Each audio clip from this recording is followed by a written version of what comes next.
that, but I know, isn't that nice? But I don't know, where's our friend? Karen, do we have any? Joel will be here. Okay, yeah, Oh, I okay. figured he was. Okay. Okay, so let's go ahead and kick this off. I kind of already went through a roll call, but we got Kathleen, we got Rick, we got Eric, we got Indra, we got Rob. Joel is on his way. We got Victoria.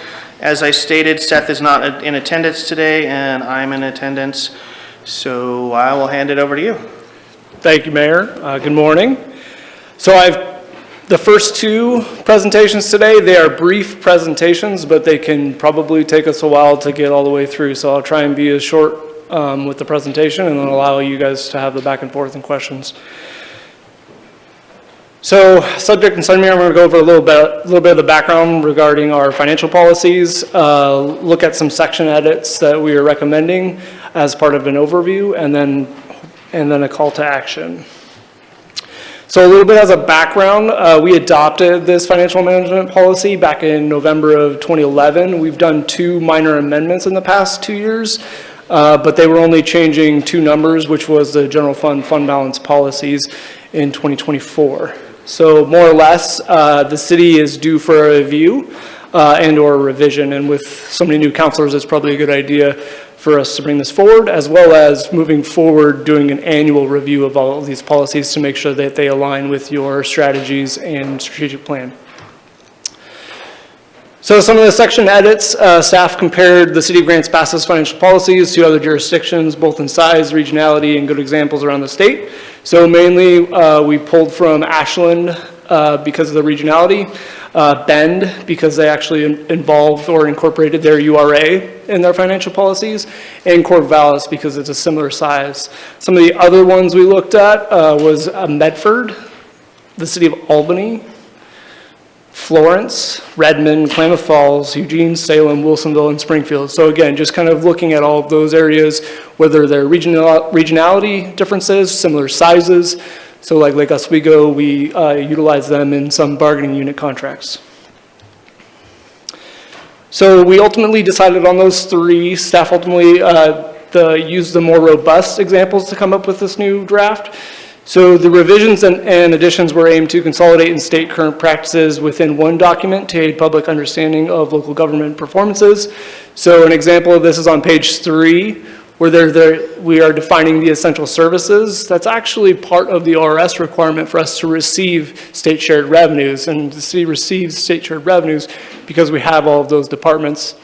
And we get about $1.3 million a year, which is the legal requirement.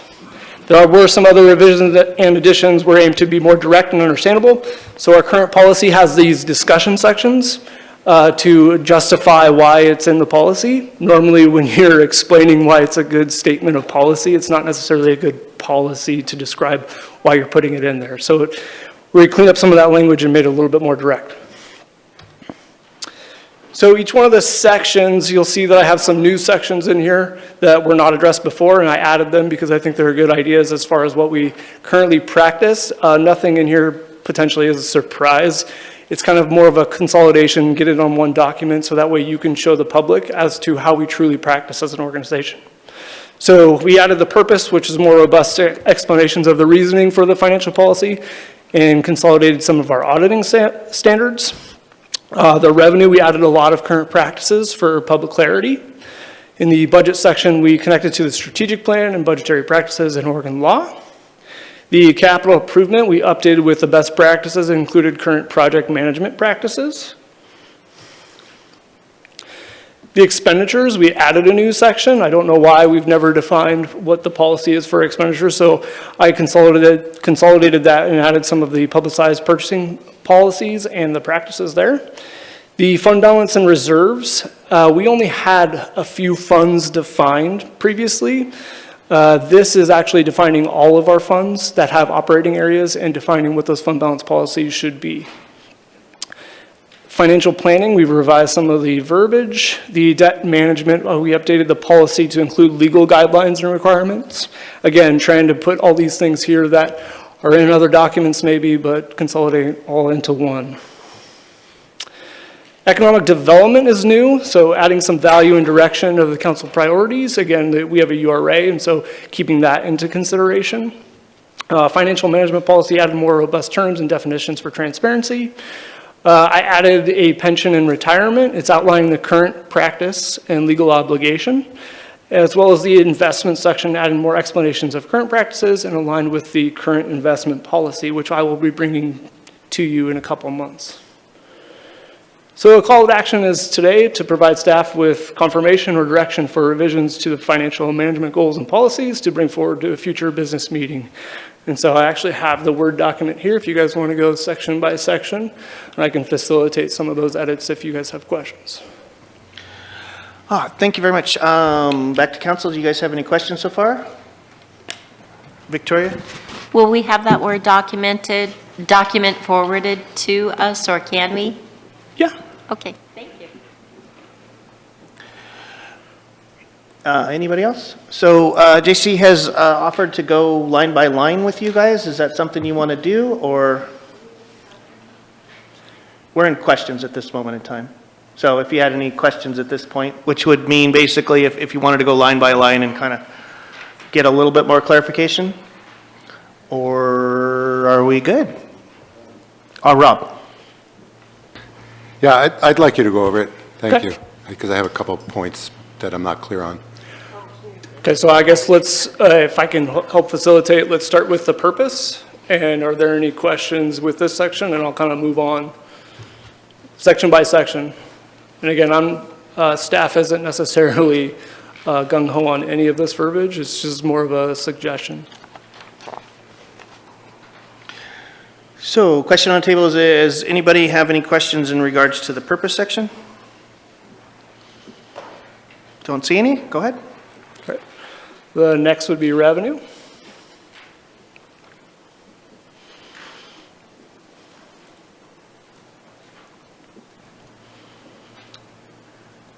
Any questions for the revenue section? Not seeing so many so far, so go ahead.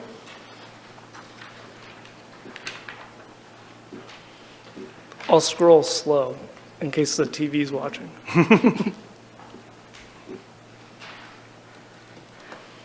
Next section would be the budget.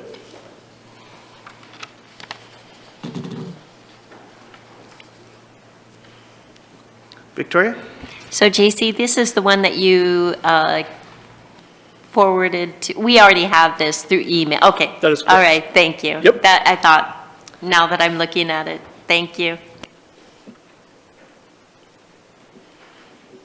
Okay, anybody have any specific questions for the budget section? Not seeing any, I guess we'll move on. Next would be capital improvement.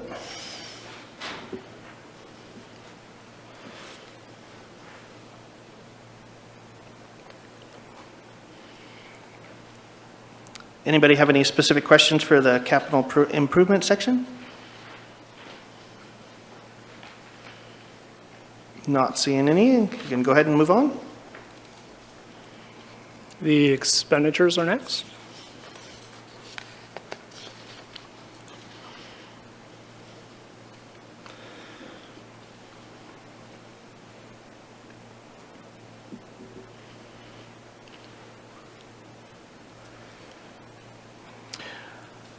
Anybody have any specific questions for the expenditure section changes?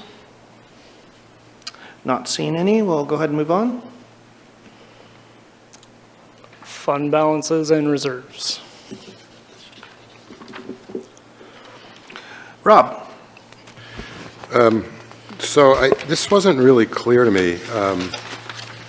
Let me just find, it's like 4 days ago when I looked at this. I'm sorry, I'm trying to catch up. But so it says, where does it say this? Fund balances, let's see, number three. Number 3. There we go, number 3. Yeah, fund balances over defined fund balance reserve minimum by 20% or more. That part. it's not clear to me. You know, it's 20% of what? The required minimum, or the general, you know, required minimum, 20% of the general fund? I mean, what, it's not clear, 20% of what? So section 4, right below it. Anything 20% above these percentages. So in the general fund, if we were above 45, this would trigger some kind of action as to what we would do with those funds. And as a caveat to some of these operating areas, we can have a planned reduction. So you could be over and not necessarily make a direct action if you have a 5-year plan as to how that would draw back. So in my first 3 years here, I've done some financial analysis and found some funds that we weren't even tracking and or holding accountable as far as the funds they were holding. And so this is trying to give that purpose as to if we do find an overage, we define it, we make sure it's brought to its attention, and then have an actual plan for use of those public funds. When you say have an actual plan, that's kind of my point. What is that plan? Does it, Yeah, you know? good question. So we have a couple funds out there that have higher than these balances, and so what we're planning on doing with like internal services, so our CD management fund actually has more funds than it needs to right now, but what we've been doing is decreasing the rate we charge out to all the departments over time and decreasing that fund balance. So in other words, we would know prior to having the excess, basically where that excess is going to end up. Correct. And through the budget process, we already kind of go through those plans and kind of show you what those fund balances would be. This is defining all of our operating areas and what I would expect us to hold as far as those types of funds. So it would automatically be transferred, or it would have to be essentially manually done by council on a case-by-case basis, or how would that work? Yeah, currently we're doing it through the budget process as it is. So when we find these, we do the financial review or the audit. It ends in December. And so when we find out what our ending fund balances are for the previous June, we start budgeting for that in January and February. So we have an idea, and then staff normally puts together a recommendation, whether that is an extra one-time capital contribution, or like I just talked about as a internal service fund, CD potentially not charging its customers as much and drawing down that fund balance. So it still gets a benefit to what actually the purpose of the funds were for. Okay. Thank you. Yep. Any other questions in this section? Seeing none, I guess we'll go to the next. Financial planning.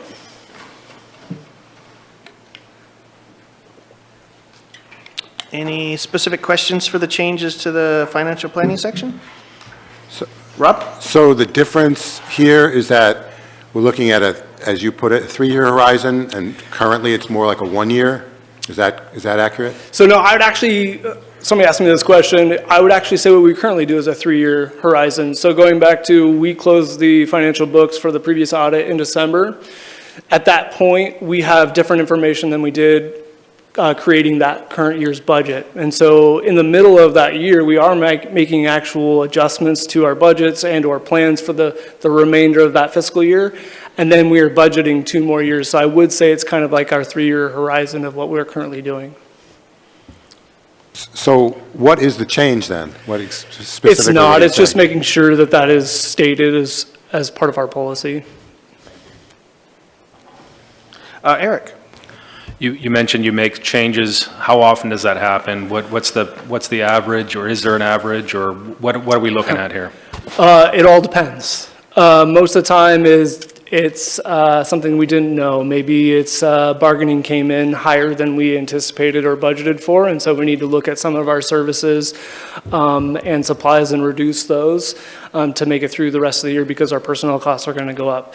It could be that maybe capital construction didn't cost as much as we thought, and so ergo we have more money to put towards other projects and things like that. So it depends. I wouldn't say there's a wholesale every year there's a major adjustment, but as a manager, we should be looking at those very, very often to make sure that we stay in line with A, the budget, B, policy. Very often, can you define that a little more? Yeah, everything changes every minute of every day. Ever evolving. Kathleen? So something that caught my eye, JC, when I was reading over some of the paperwork was that I noticed that to buy the I Street property, we had to take from like 4 different funds. Is that pretty common? Not normally. We have to use funds the way they were intended. So in the case of I Street, it will most likely become a public works facility that serves water, sewer, storm drain, and streets. And so those are the 4 areas that paid for the purchase of that property.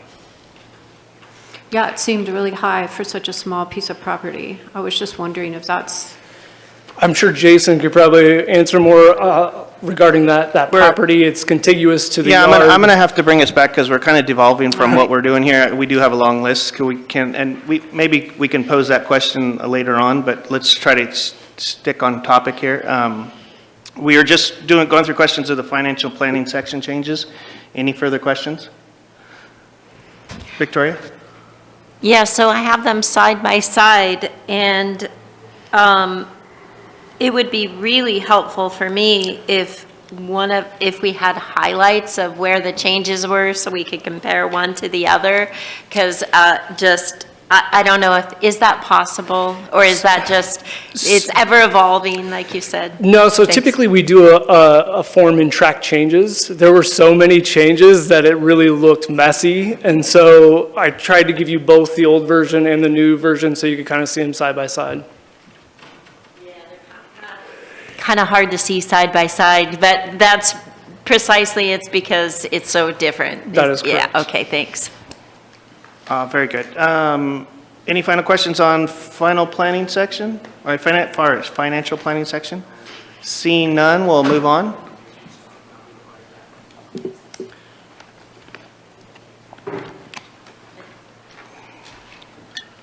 Debt management is the next section. So any specific questions on the debt management policies section changes?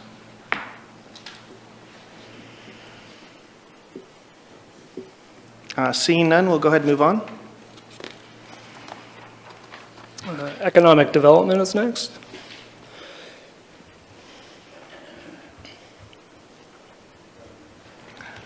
Rob?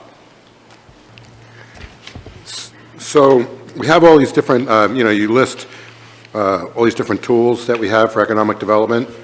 But for some reason, on number 2, you list all these different tools. But for some reason, the ERA is not mentioned here, which is probably our most significant tool that we have. I mean, why is that left out of this? Yeah, actually, it's a good question. So in the very first section, under the purpose, the very first paragraph, all of this policy both applies to the City of Grants Pass and the URA. So this is in the exact same conjunction, whether it's a city fund for economic development, that is. URA should follow the exact same policy. Very good. Any other questions on the economic development section changes? So just to clarify, you basically, in your purpose statement, you're saying that this is kind of blanket policy for URA too as well? That is correct. Perfect, thanks. Joel? Well, I apologize for being late, better late than never. Under item 4, it says development incentive shall not be provided if the development does not provide sufficient public benefit or if the costs and risks to the city will have a materially adverse effect on the city's finances or operations. That would imply some kind of economic analysis. Is that what that means?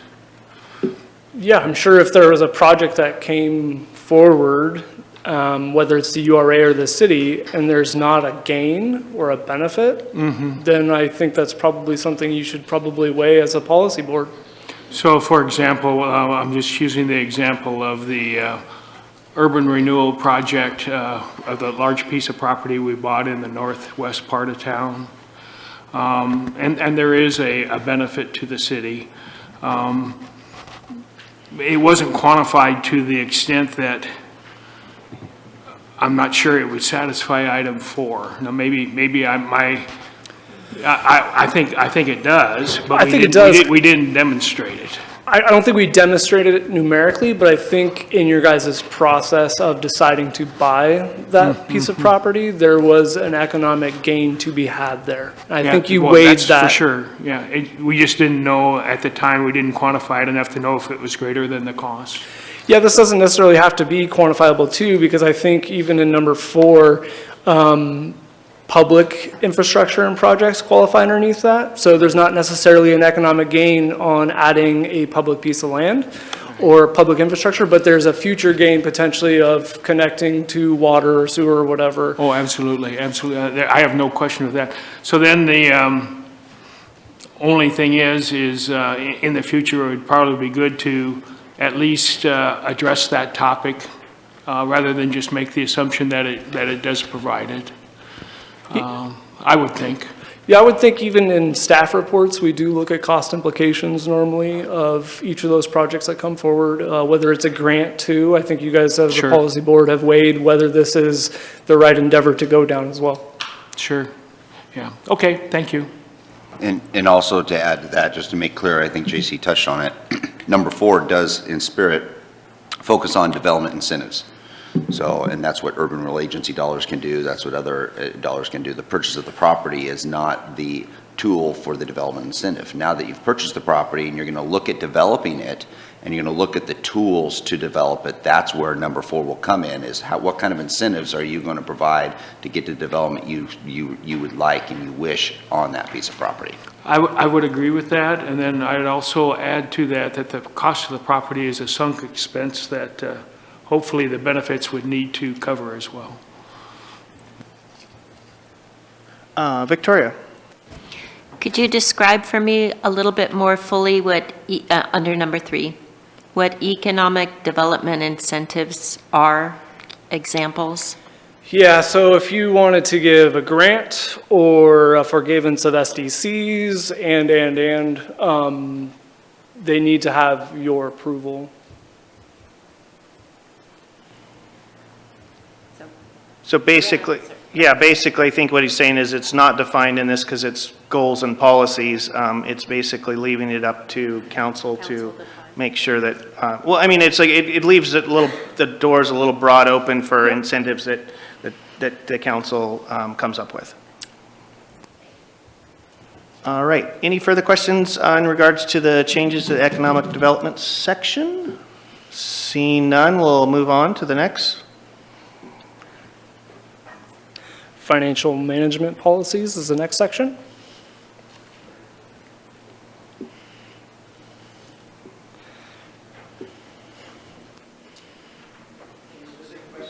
Oh, sorry, any specific questions to the financial management policy changes section? Victoria? Under number 3, a system of internal controls and procedures, could you just fill me in on what some of those are, please? Yeah, so internal controls is basically a fancy way of saying financially, we don't put any one person in control of 100% of a process.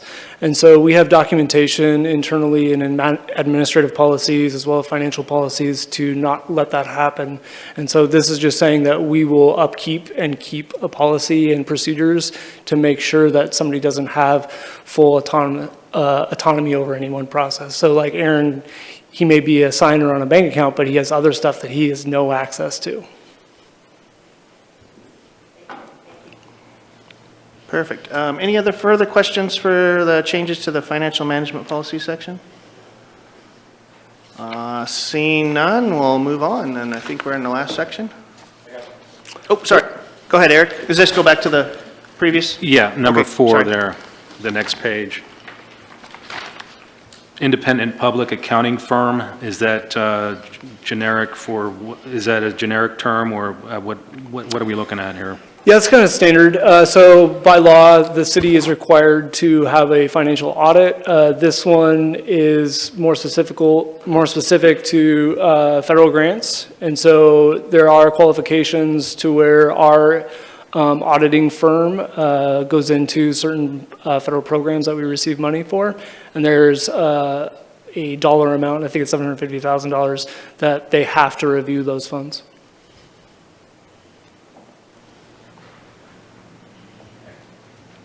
Perfect. All right, on to the final section, pensions and retirement. Any questions to the specific changes to that section?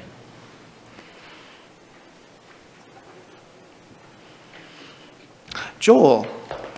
Well, I just had a question on number 2. The city provides certain health and dental benefits for retired employees. I assume under that policy, we cover 100% of the costs and the employee doesn't pay anything? It depends. And so I put that in there because there's some more definite descriptions of what is given to certain retirees in our financial statements. And we seem to bargain out of other things. So there's a year in which the benefits changed of what we were giving retirees. And so who knows if that may change in the future as well. So I just kind of left it open-ended that we do provide certain benefits right now for retirees, but that could change. Okay, so right now we pay 100% of both? I don't know if it's 100% for all of our retirees, and that's what I'm saying. Okay. There's a difference in plan as the years have gone on. Okay, so then it was a negotiation item with the union in terms of, I'm guessing at some point. okay, thank you. Perfect. Any further questions in regards to this final section, or? if You have one you've more missed some- section, Mayor, sorry. Yeah, sorry, go ahead. You have one more section. Oh, sorry. Very last page. Oh, I'm looking at the wrong side. So we have final section is? The investments.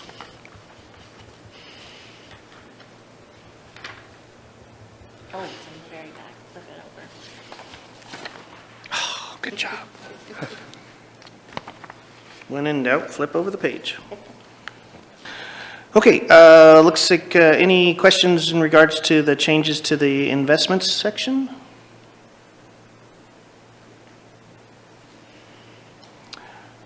Any questions that have come up in the meantime in any previous sections? Go ahead, Victoria. Under investments, 3, I get 3 is the one that I've got the questions on today. So consolidate or pool cash balances from various funds. Will you just explain that a little bit more fully for me, please? Yeah, so financially, we don't individualize investments to funds. And so the general fund holds about $11 to $15 million in fund balance throughout the year. So we actually kind of smooth that out with all the other funds and fund balances and invest them as a whole versus piecemealing it and saying this actually just goes to here and there. So we do it in total and then we aggregate it back to each of the funds as far as their investment earnings. Joel? You may not know this, and that's okay, we can just get it later on. But in terms of the fund balances, what does 1% of expenditures equal in dollar amounts Different for every fund. for the general fund? For the general fund, I swear I knew this answer. You don't have to guess. If you don't know, you can just give I it to want us to, I want to say 1% is about 310,000. later. 310,000? Okay, thank you. All right. Any further questions? Victoria? The very first page of the new, it says reviewed and adopted by the council April 2nd, 2025. So will this be like open and for people to review in case they have any questions to come back before it's fully adopted, or? Yeah, so this was the plan of staff proposing this many changes to bring it to a workshop first and have you guys pick through it. And then the potential here by just saying I can bring this to the April 2nd meeting, either on consent if there's not a lot of controversy or a council action item. So that will be basically your guys' discretion. Any further questions? Eric, go ahead. I missed it. It's open to the public, though, this, as far as the document? So this will both be coming to you hopefully via resolution to adopt, and then this goes in the budget document as well as just another place. Okay. Indra? So now I'm a little confused because the call to action today then would be to go forth and put this in a resolution that would then come up at a meeting that we would vote for? Yeah, there's so many edits that we propose that this allows you the opportunity to keep making that edits here today, which is why we thought this might take a little while. But if there aren't any edits that you guys have for us to make, then we can bring this forward to the next business meeting. So it's up to your discretion. So basic what he's saying is if you have further questions and you have some amendments to what what his staff presented to you guys, then we can do that. We can hash that out. You guys could prolong this and push it on to another workshop, or you can say, yeah, we agree with everything changes so far, so we can put it on the agenda for the next public business meeting. So you have options. It's up to you guys. Any further questions, and then we can allow you guys to go into some discussion? Any further questions? All right, thanks, JC. At this point, I would be looking for any discussion or call to action. Go ahead, Indra. So I did read this and go over it. I'm not a financial and budget expert, although I've done it. Just letting my fellow counselors know, I would like more time to really digest this and go over it with people who know more than me. So I would hate for, I'm not prepared to even make amendments to it today. So for you to go forth and do a resolution that would come up to me would be wasteful of time. But that's just me. Maybe everyone's ready to go forth. So I would have to vote. I would like to push it out personally. And Indra, this is the spot we're definitely having discussion now, so that's good that you got that on the table. Anybody else for discussion? Kathleen?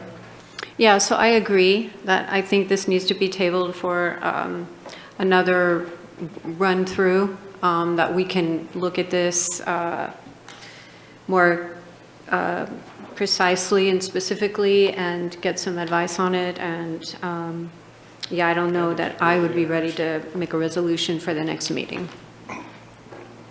Any further discussion?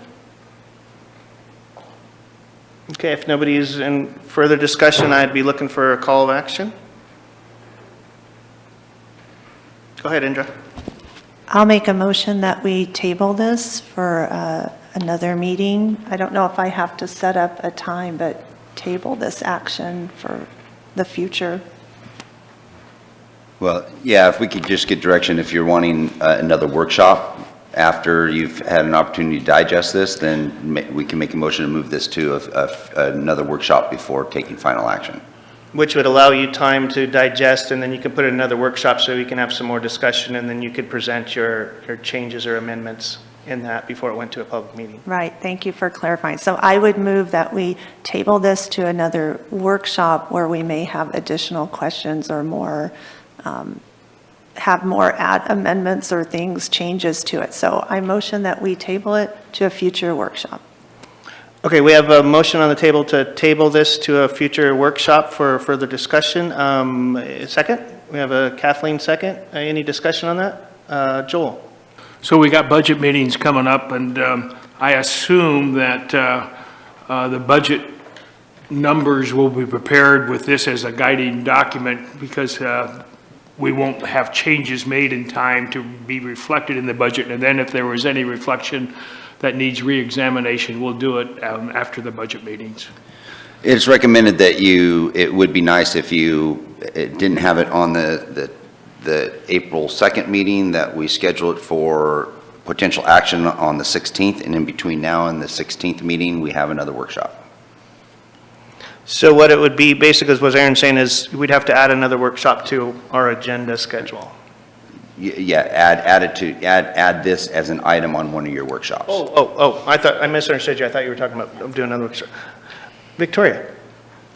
I think that when we were going through this, March 31st is a time when a lot of people are traveling, but maybe it's important to open that workshop up, but I'm not suggesting that we do that. I'm just opening that up for people to say, do we need to do that, given that we want more time with this? So just asking if people want that, or you would just want it pushed to the earliest would be April 14th. Rick?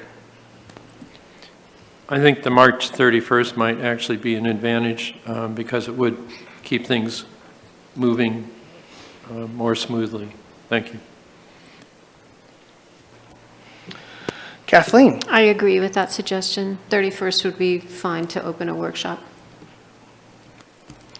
Okay, so you have a motion on the table to table this to a further workshop, and there's a second on that motion, and there's been discussion on discussing a time to do that. So I guess I would leave it to Indra. Would you like to amend your motion to do a date certain, or leave it open-ended? And we can figure that later. I will amend to bring it to the March 31st workshop.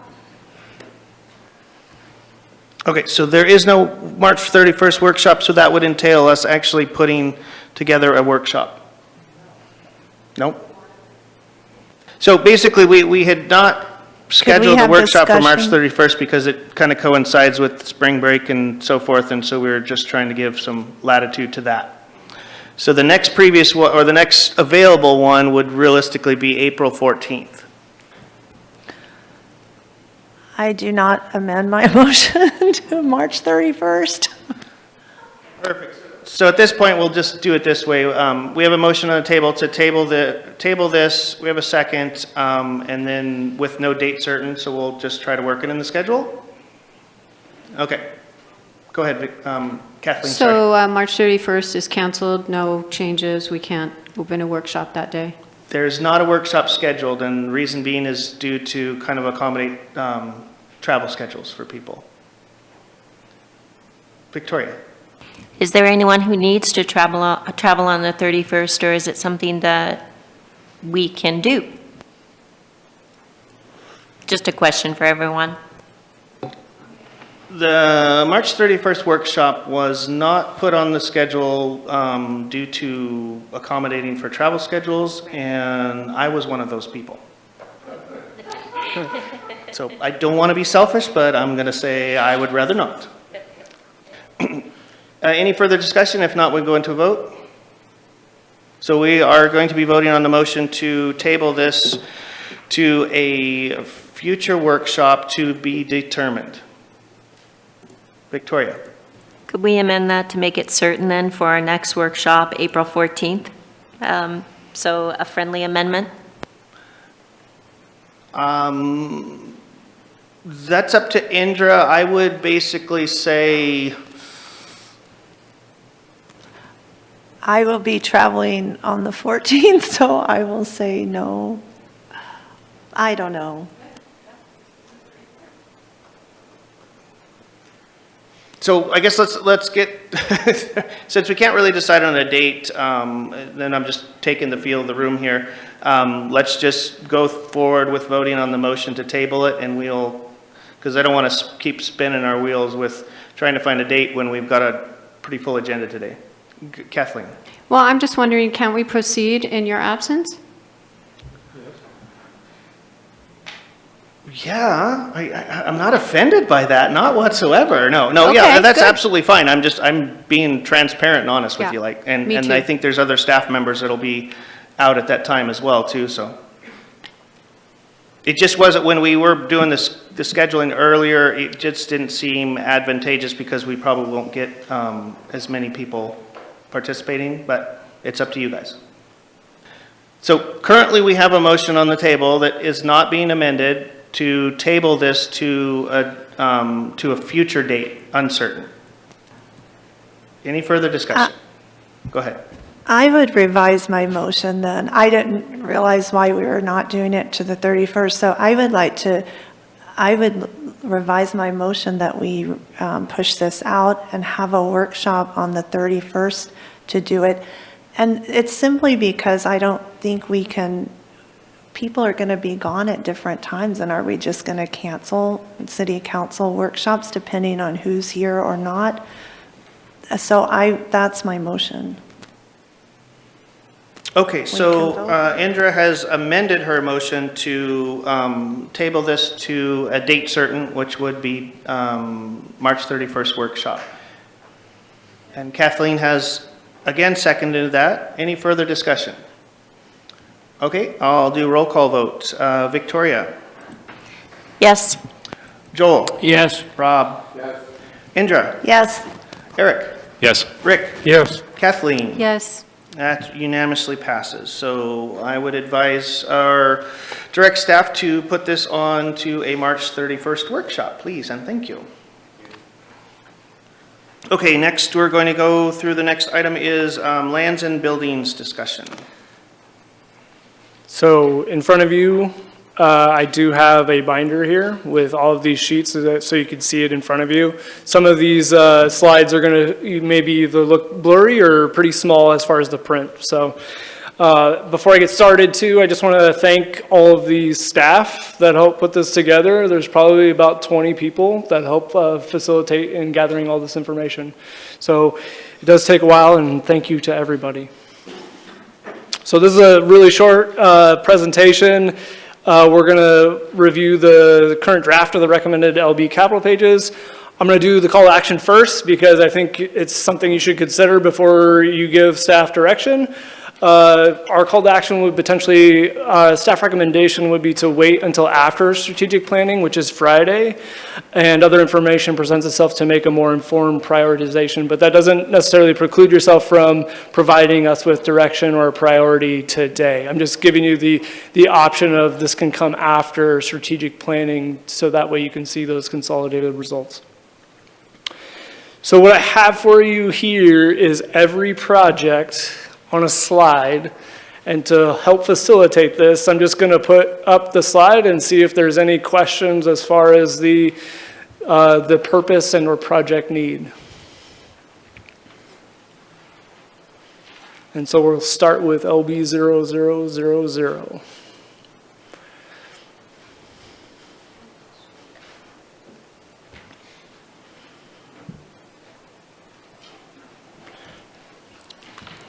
Sorry, Kathleen? Can you just help me understand what that strategic plan and then the number below it means? Yeah, so on page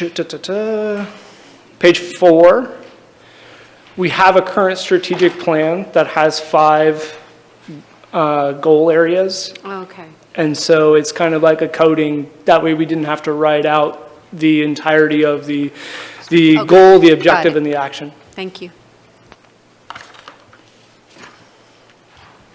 Joel? So I was going to pay particular attention to the resources on each of the projects because they indicate flexibility, so make sure I'm interpreting this correctly. The general fund would fund $214,000 for this particular project for small miscellaneous projects. And interest, which I assume would have the same flexibility of the general fund, would fund $1.7 million, $1.8 million. That's not entirely true, because that Okay. is all the activity through all of time through June of 2024. So some of those funds may be gone by now. Some of those funds may be gone. You mean the general fund funds may be gone? Oh, because they've already been spent on small projects. That is correct. Sure, okay. And do you have any idea of the amount? Yeah, so when you look at the estimated fiscal year 25 for this project, there's about 270,000-ish left, which I would probably assume to be unrestricted. So by policy, we typically take the most restrictive funds and use those first. Sure. Okay, thank you. Okay, any further questions?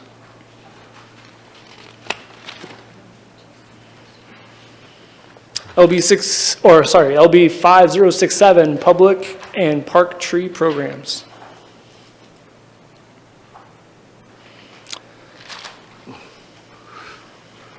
Joel? So I had a question, pretty similar to the last question. The beginning balance, well, this one doesn't have, it has miscellaneous, but I guess, what does miscellaneous mean? I mean, what are the funds that are in miscellaneous for resources? Are they fees? Are they? Those were fees that were submitted by developers to pay for a deposit on tree. Okay, thank you. Yep. And they should, yeah, so that's very appropriate. Thank you.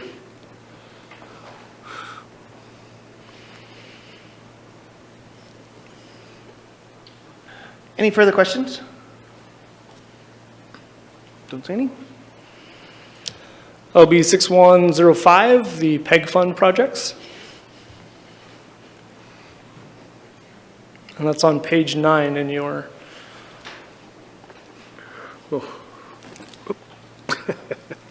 Joel? If I start asking too many questions, Rob's going to punch me in the stomach here, so I'll try to. So there's, for fiscal year '25, there's a beginning balance, and then there's also a miscellaneous component that's fairly large. It's $500,000. And I had the same question as the last one. What is miscellaneous dollars, and are those fees also in the beginning balance? Does that reflect the same percentage of resources as what we see here? I don't see your $500,000. There's $16,000 in resources. Page 9. He was looking at the total all over the history of the project. Oh, all the way across. Fiscal year '24. Yeah, so we get program funds that help support the broadcasting of these meetings. So program funds, what are program funds? Where do they come from? Is it charter? It's our franchise. It's our franchise agreement to help. Which are, they're required to pay into this fund to help the opportunity for us to provide Sure. outreach. Sure, okay. Charter TV, okay. Rob? So while charter is required to pay us, we're required to spend these funds as well, right? That's correct. We can't reallocate these. We can manipulate them a little bit, but we can't completely reallocate them, right? Correct. So they're restricted because they're supposed to go to a certain use of the equipment replacement. So Ken Selland, our IT manager, comes up with that plan and upgrades the equipment as needed.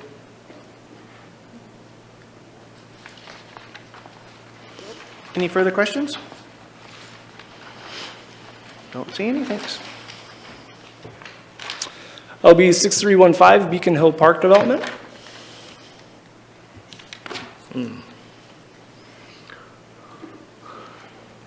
Joel?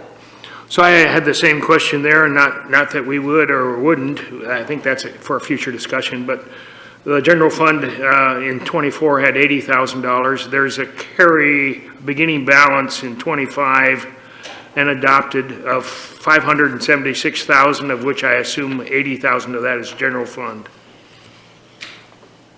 And $110,000 is lodging tax. So it's the same percentage. Am I correct? Yes. Okay. And so most of those funds, I would say, there's still some lodging tax dollars in there that would need to go back to lodging tax if you were planning on stealing funds potentially from this project and moving it to somewhere else. Sure. Thank you. Victoria? This particular project, I remember it before we were on council being discussed, but I don't know anything about it going forward at this point. So could you, I think you just said it to Joel a little bit, but help me to understand if this isn't happening, do these funds have to stay in this particular project, or how much of that can be used for other things? So I'll let Brad kind of give you an update of where the project sits, and then I can answer the financial question potentially. Yeah, so our Parks and Recreation Master Plan has a number of park reserve properties that were identified, and we've acquired them over the years. The purpose being to have open space, appropriately around the city so that it's public. The northeast quadrant of the city has one of our least amount of open spaces. There's Croxton Park, which is quite small. It's off of 10th, I think. Other than that, there is no other public parks in the northeast part of town. So a prior city council had identified this property as a potential area for a future park. You are correct. There is no, the only work that's been done on this is there was some trees planted by the Rotary a couple of years ago. That's pretty much it. Other than the master plan, the Planning Commission did approve a master plan for Beacon Hill Park about 4 years ago.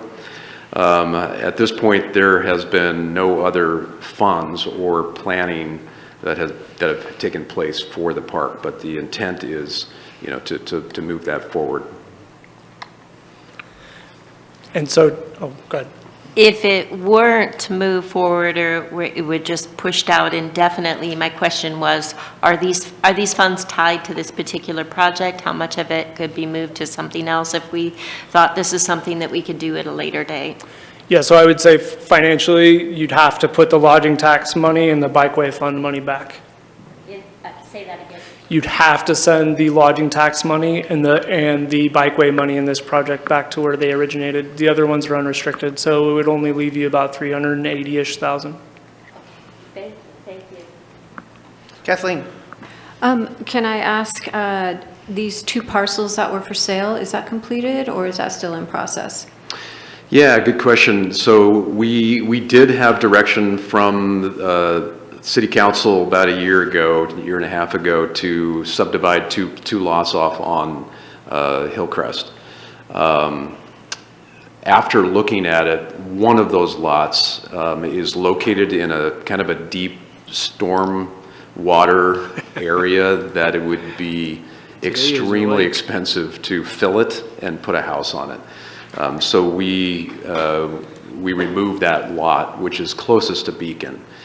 We do still have a survey that was completed by Peter Allen, and that's been done, but that does change it from 2 lots to 1 lot. So the intent at this point is to, for Public Works, to complete the Hillcrest project, which is going to be starting this summer, and that will do improvements along the frontage there. So there will be a curb gutter sidewalk, you know, bike lane, some other things, and that will allow for the city then to proceed with that subdivision that would break off that building lot that could then be put on the public market. So that's 1 parcel that's going to be sold? Yes. Joel? This isn't about reallocation. I know we're just looking at the flexibility. But then the previous councils, my understanding, were selling properties that would go into offsetting, what's the abbreviation, Brad? System development charges? Right. And that could be changed by this council if they wanted to use that money for something else from the sale of that property. Yeah, that's a project we have coming up. Okay, thank you. Any other questions? No, not seeing none. We can move to the next one. Page 11, LB 6318, parking lot art.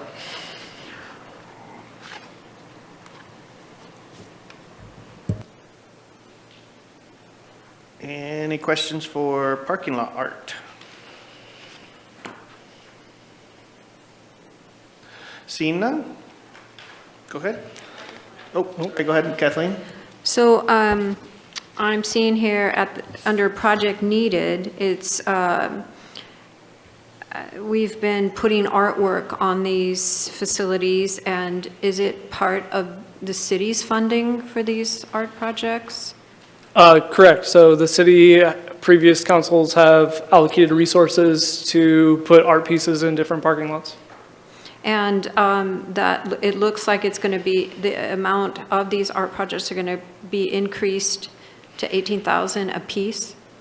So yeah, the last one we just did for the Beaver lot was 15,000, and so this is just a small increase as a recommendation from staff. There are no allocated resources for this, I just want to be clear. This doesn't have any money in it, it's just there is a project for these kinds of things. And that's shared with COPA? COPA helps facilitate the artist and the design, I believe. They don't necessarily dictate budget. as a committee. That's up to you as a policy to, Sure, to but give them they money. don't, they allocate grants, they get other things to nope, help with this? COPA does not. The city gets those, and then COPA helps facilitate the usage of those. Okay. Any further questions? Seeing none, go ahead. LB 6327, Technology Lifecycle Management, which is a really fancy word for, this is for IT servers and other equipment for the entirety of the city.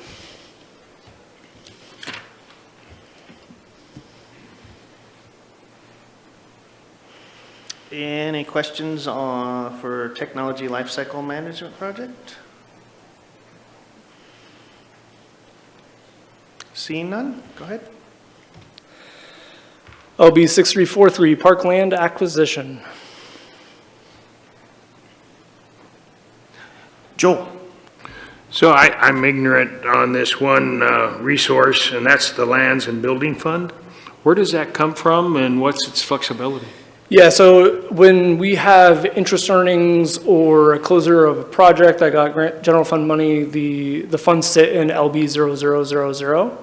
And so it's considered an unrestricted resource at that point, and it's just defining that it's slightly different than the general fund. It made its way through a different manner than just the general fund giving that project money. So if I understood you correctly, then it comes from LB 000? Okay, Yes. and then, so we can look at LB 000 and see what the resources are for that? That is correct. Okay, And I thank would you. say most of the LB 00 stuff right now is unrestricted as it is. Unrestricted, okay, thank you. Any further questions? Yeah, this land at Seeing none, 51,000. go ahead. LB 6344, Business Innovation Hub.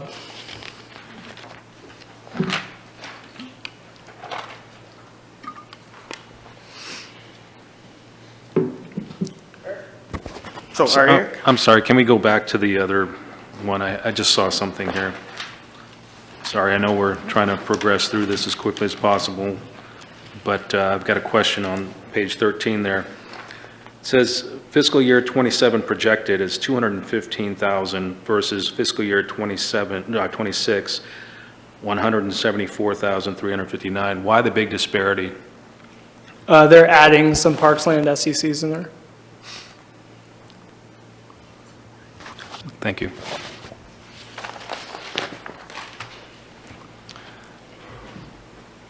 Okay, so we're currently on Business Innovation Hub. Any questions? Rick? JC, what is, on the 180,000, what is the origin of that money to begin with?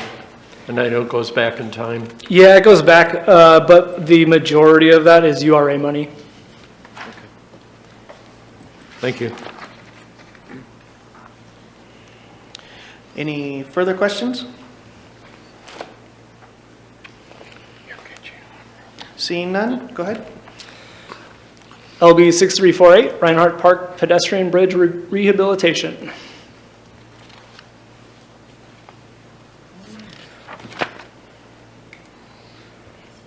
Any questions for Reinhardt Park Pedestrian Bridge Rehabilitation Project? Victoria? Do you know what needs to be done with the footbridge? Just curious. It's a whole bunch of little stuff. It's cleaning, it's tightening pipes, it's just basically giving it a little bit of an overhaul on the undercarriage. In addition to, we got a bridge inspection report. They identified a few deficiencies. I can't name those off the top of my head, but it would be correcting those and just making sure that the bridge is in good shape. Perfect. Any further questions for this project? Seeing none, go ahead. LB 6352, Reinhardt Park Sports Complex turf replacement.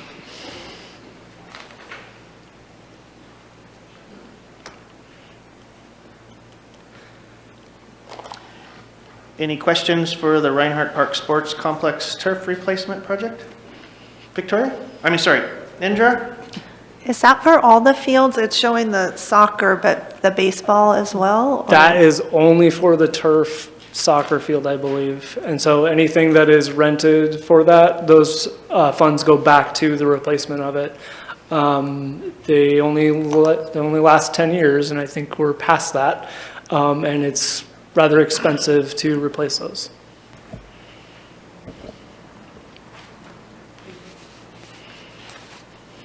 Any further questions on this project? Victoria?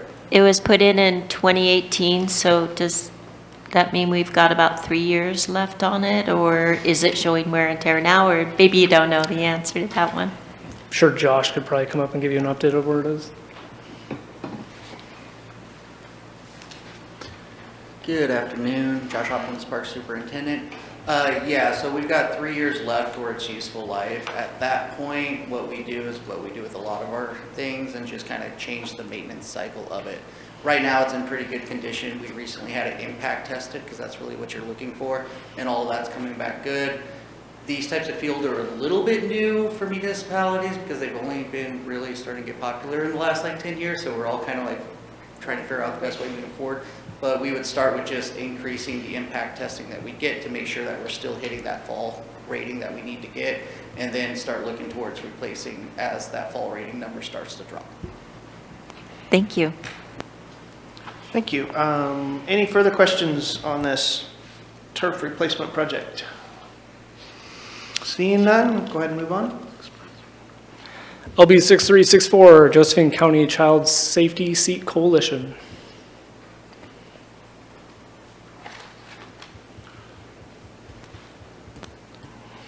Any questions on child safety seat project? Oh, we got some. Victoria and then Rick. I think I remember Chief Sanchez telling us that no one, could you tell us how this project is being used? Because I think I just see the look on your face. I think I'm mixing up programs, but could you describe, isn't this through your department? And if so, could you describe it for me? Sure, no problem, Counselor. So the way that this works actually is we have one of our very own, Captain Marsh, is the head of this program. And what it does is everybody in Josephine County, and not only our city, comes to us for child safety seat inspections. They also can apply and get a child safety seat if they need one. And we also train our technicians, so where they're certified to put safety seats in and do these things, as well as we're going to be using some of this allocation to store some of this stuff soon. This is grant funded up to a little over $12,000 a year. And we'll be using that this year for a new trailer with graphics that shows what our city, our fire department, this staff is doing to allocate these resources for our community to better serve our community and make it safer. Thank you. No problem. Rick? Does the Board of Commissioners, Josephine County, contribute any money towards this, or is it just the city grants pass? So it is a federal state grant. So it is not coming from Josephine County. And we do have people out of their kindness of their heart give donations to this program as well. Okay, thank you. Any further questions on this child safety seat project? Seeing none, we'll go ahead and move on. LB 6370, Dollar Mountain.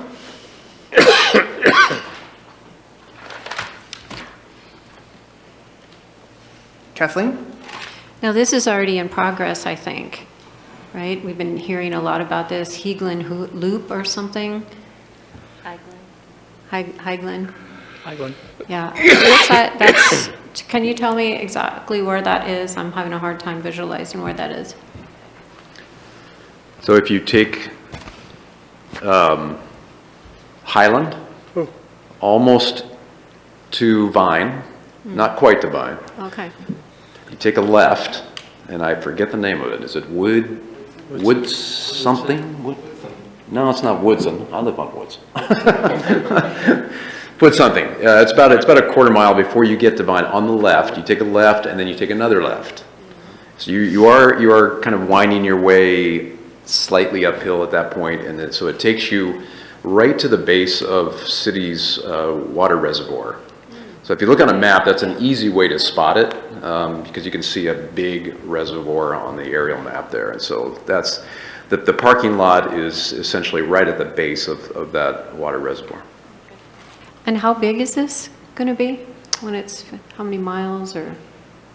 I'm sorry, the parking lot spaces? No, Is it- the whole loop or the trails and the Oh, extent of it's it. approximately 12 miles, just a little under, that is located on the city property. A second phase would add many more miles on the BLM property. And Josh is an expert on Dollar Mountain, so if you have any other questions, he can. Victoria? I really enjoy that area and that hike, and so this is such a cool and interesting project to me. I just wonder, I see the amount here, is this all from the city, or is this from BLM, or could you tell me? Oh, well, it says right here, federal grant, miscellaneous grant, but how much of the total cost is the city contributing to this, and where are those funds coming from? I'm curious about that. But I'm seeing, now that I'm looking more closely at it, I do see it, but if you could run that down for me, that would be great. Yeah, there was a $1 million interfund loan, I believe was a property purchase. And then you have small dollars in your federal and miscellaneous grants and some BLM grants. It does have some lodging tax dollars in there because it's thought to bring tourism. And then there's some lands and buildings dollars, as well as a little bit of general fund money. And there's a state grant in there as well for about $350,000. Rick, and then Indra? So JC, also on that, on the $1 million, do I remember correctly, that comes from the sale from the property on Lower River Road when we sold that? That's before my time, but that sounds right, yeah. Okay. I'm getting some nods over here. All right, thank you. So because there's no projection into '27, does that mean the project will be complete in '26? And for the city portion?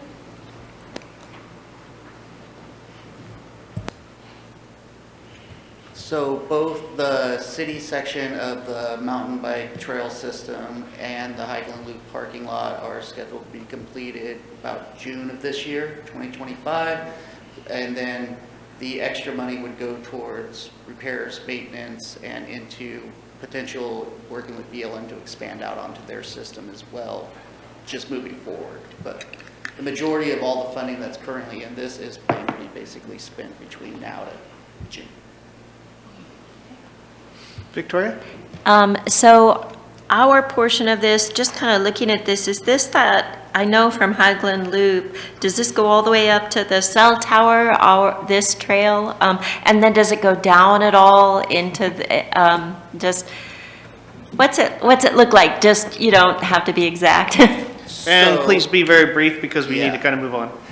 Basically, the city purchased 446 acres, and this trail section goes on the entirety of that 446 acres. From the cell tower down to Highland Loop, you've got about 5 acres or 5 miles of trails that's going to interweave through that. And you can take that like B Street Old Road up there to kind of hit some of those trails as well if you're walking or riding your bike. And then from the cell tower back towards the Rogue River side, down towards the Crescent parking lot that we built 2 or 3 years ago, we're going to have another about 5-6 miles of trails going down and weaving through that as well. So both sides from the cell tower branching down to both sides of the community. Thank you very much. Eric? Just one brief question here, might be a longer answer. I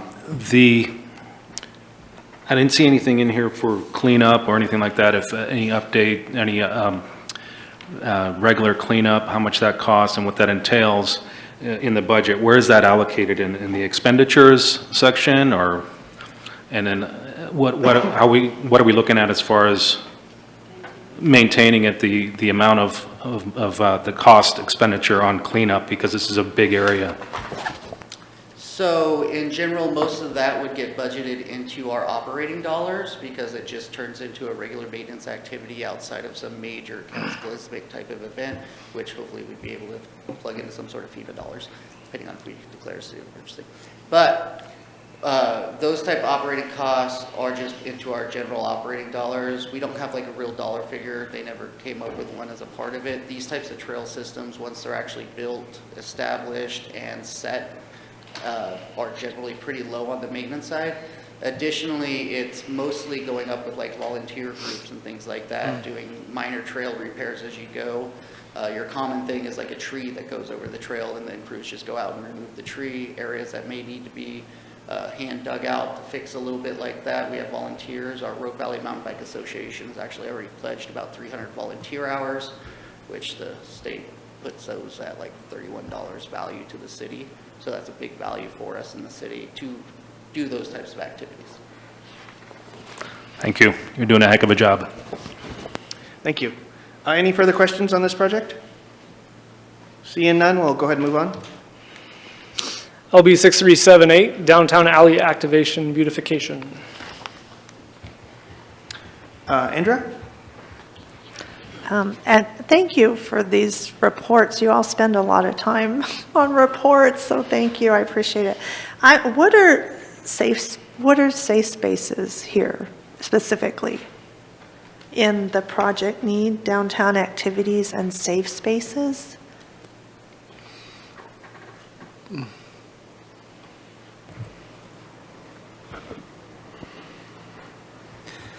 That would have been drafted by one of my staff. I think it's probably just a pretty generic reference, unless the chief is aware of some kind of law enforcement term.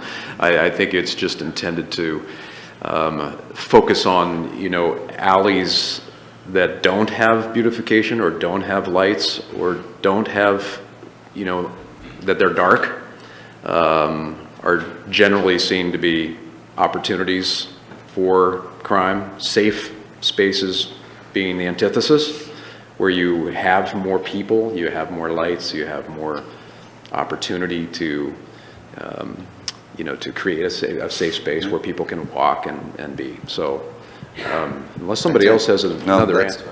That's it, Bradley. I can help you out a little bit. Pull the mic away from you, apologize.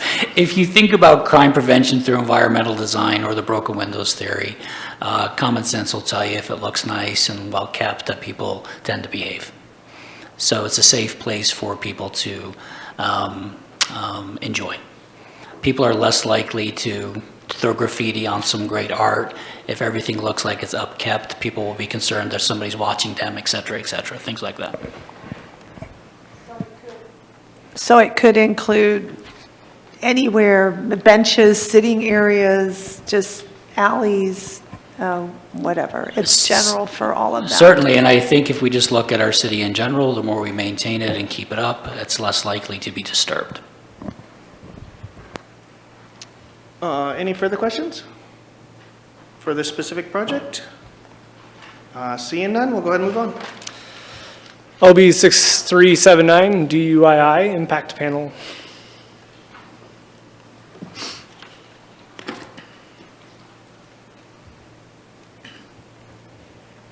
Any specific questions for this project? Victoria? The program fees, will you describe what the program fees are? The program fees come from the participants in the program. Oh, okay. Thank you. Any further questions for this project? Seeing none, we'll go ahead and move on. LB 6381, commercial and nonprofit infrastructure incentive. Joel?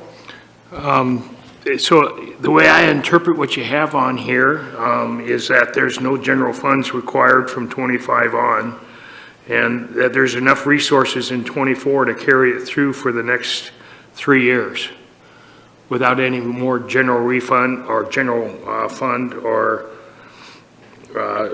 community block grant funding. Did I read that correctly?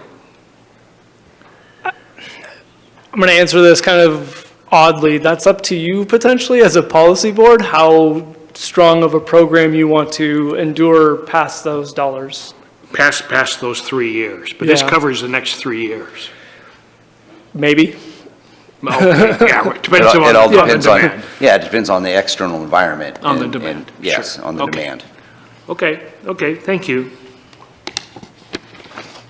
So I might have a stupid question, but I understand this is for commercial and business properties. Why is it labeled as non-profit infrastructure? Because it's not singled out for nonprofits. It's available for all commercial properties, isn't it? It's a good point, Mayor. It is a carryover from the genesis of this project, when I think it originally started out as having a focus on nonprofits, and in the last couple of years, it's sort of migrated away from that. We probably should change the title. Yeah, I mean, in my terms, it just makes it seem a little bit more exclusive, so, but yeah, no, thanks for the information. Any further questions on this project? Kathleen? So this is kind of like the storefront improvement, like for lighting and sidewalk cleaning and awning cleanings, that kind of thing? Yep. Any further questions? Seeing none, we'll go ahead and move on. LB 6388, surplus property sales.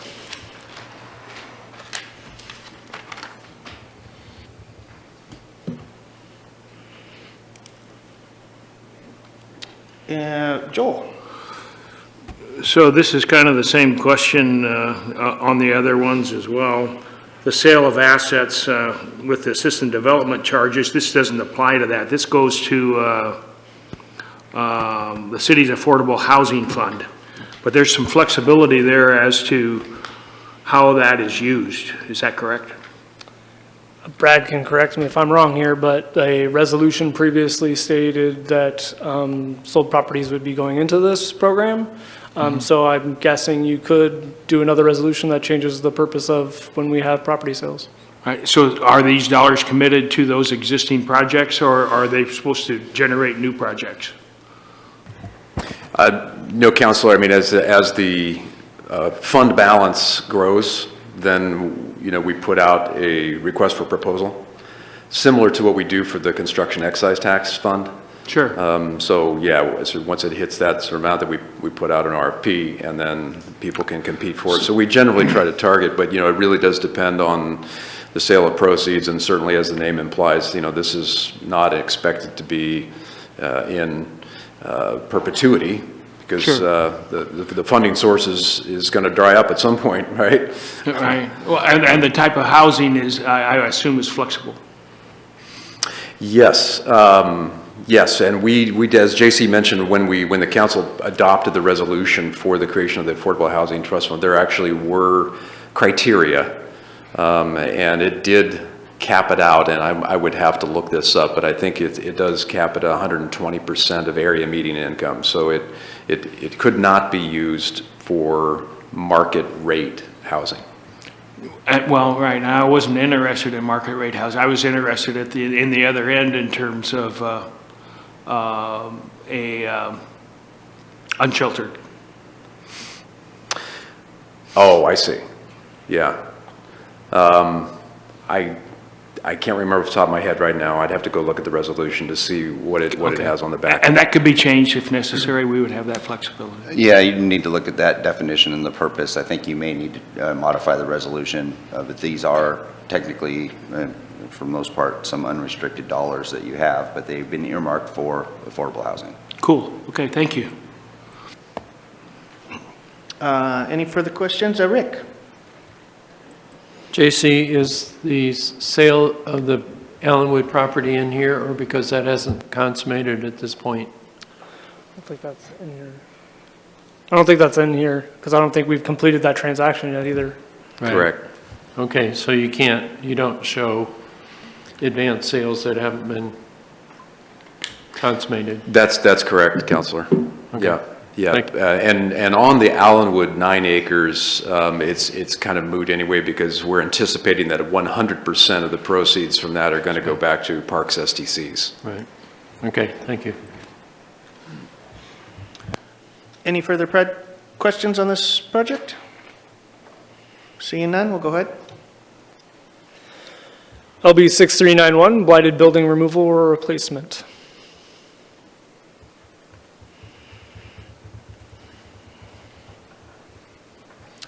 Any questions in regards to this project? Eric? Why are they all $100,000? Is just something, a blanket that you need to put out there?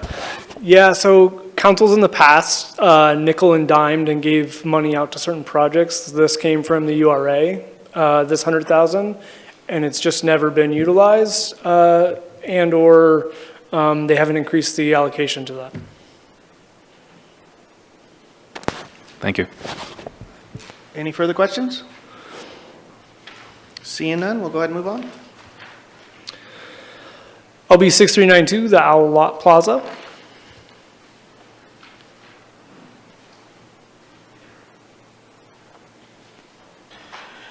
Any questions for the Owl Lot Plaza project? Kathleen? I was just wondering, how are we doing on the brick selling? I think that's over now, right? That's not happening anymore, but how well did we do with that? Yeah, we did pretty well. Dana would know the exact number. I think it was about 110, 105 bricks, something in that range. And they sold for $250 a piece. So call it 25,000 rounding. Yeah. Any further questions on the Owl Lot Plaza project? Seeing none, we'll go ahead and move on. LB 6393, restore, replace caveman pool.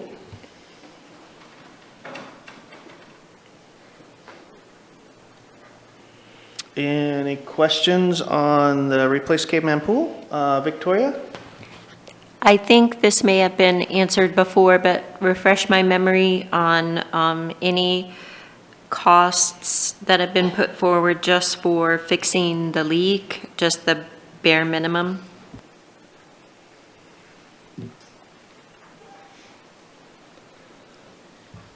Hello. So yeah, in the past, we have put forward options for just kind of doing a bare minimum type pool renovation. And really those costs depend on what type of features and amenity council would like to have. I believe there's a workshop scheduled to kind of go over some of that. For your membrane liner, which would repair the leak, we also got some drains that we'd like to repair as well. And then if we're looking to upgrade the pool room and things like that, the cost really varies based on what it is council would like us to do.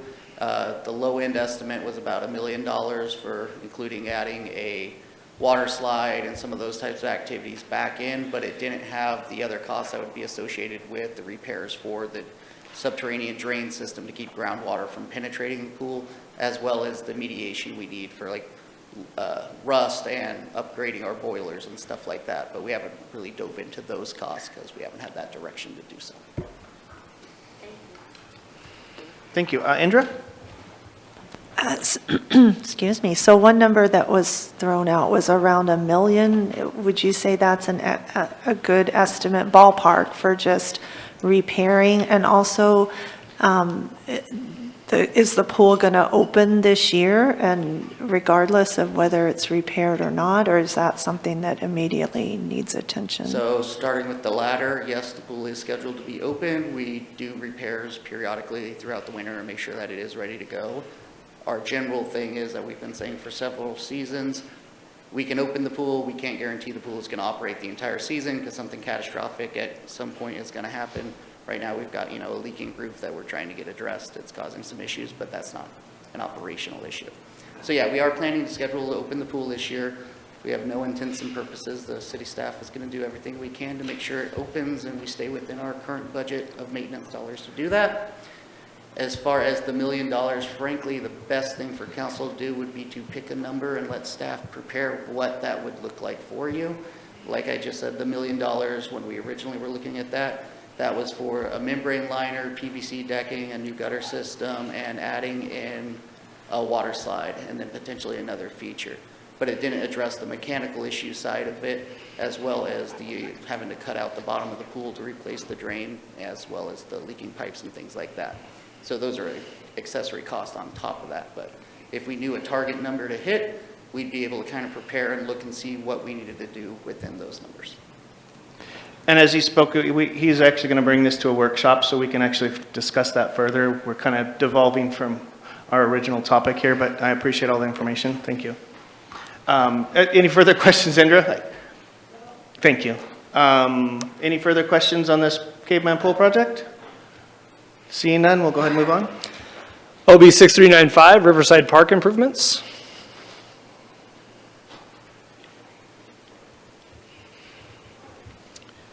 Any questions for the Riverside Park Improvements project? Kathleen? Does this include the band shell project? No, that's on the last project on our list today. Any further questions in regards to the Riverside Park Improvements project? Seeing none, we'll go ahead and move on.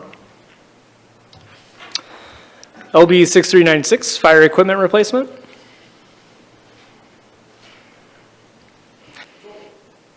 Again, I'm ignorant on what fire is. Is that from the operating budget and just putting money in a sinking fund to replace equipment? That is correct. Okay, And so thank you, they thank are you. contributing monies each year when it allows it. We have cut it off in a couple of the budget cut years.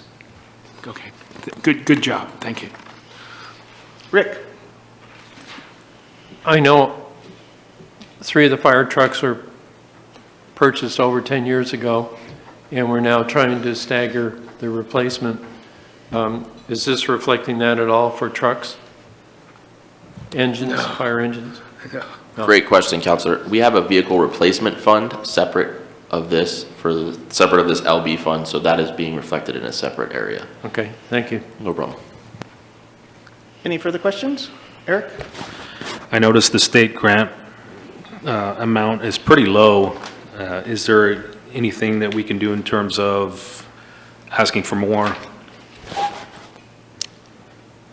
Well, I think we do, as a staff, a pretty good job of when opportunities present themselves to proceed and go after those.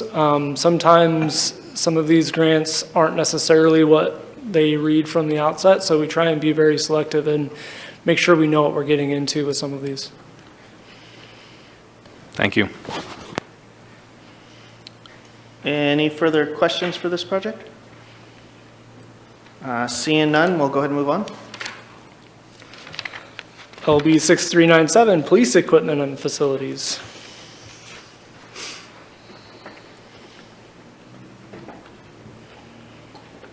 Any specific questions for police equipment and facilities project?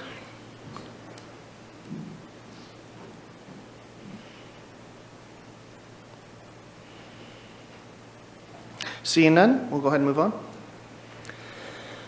LB 6398, refurbish Hillcrest Public Safety Station.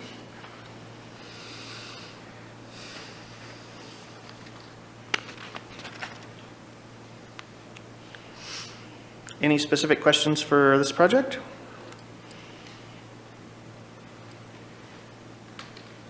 Seeing none, we'll go ahead and move on. LB 6403, property abatement and blight cleanup.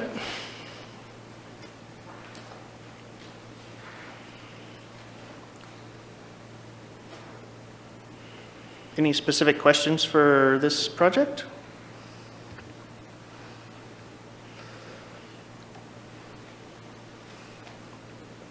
Seeing none, we'll go ahead and move on. LB 6408, housing studies pass-through.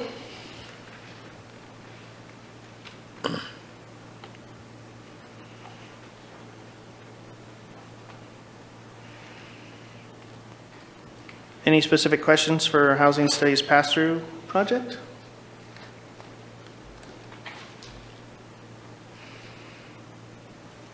Seeing none, we'll go ahead and move on. LB 6417, American Rescue Plan Act. Oh, now you want a question, Joel? Yeah. Joel's got a question.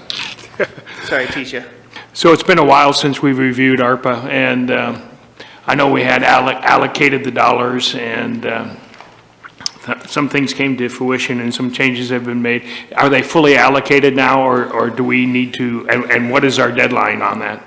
Yeah, so we did a resolution in November to take it all as revenue loss. Of the remaining funds, it's pretty much allocated. However, we do have some third-party contracts in there, so if those contracts were to come underneath their awarded amounts and their grant amounts, then there would be some funds left over, but I wouldn't say it's going to be a lot. Okay, thank you. Any further questions to American Rescue Plan Act project? See, Victoria. Is there one place that we could go to get a breakdown for this, or would it be many different places, or can I just come in and you'll show me? It's, so both. It's on the website. I don't remember the last time I updated that, but there is some information on the website. Joel. Again, yeah, I have a fuzzy memory. There was $1.2 million going toward the swimming pool, and that would probably be still appropriate if we wanted to do a minimum thing. But did that stay with the swimming pool? Did we reallocate that? No, there's a resolution passed on January 7th, I believe, to move the $1.2 million from the pool to the repeater project, which will be coming up here shortly. To the other project. Okay, thank you. Very good. Any final questions on this project? Seeing none, we'll move on. LB 6418, ERP replacement.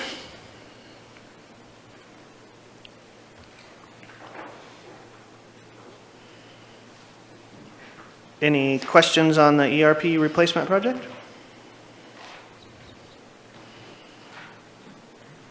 Seeing none, we'll go ahead and move on. LB 6420, training facility equipment and props.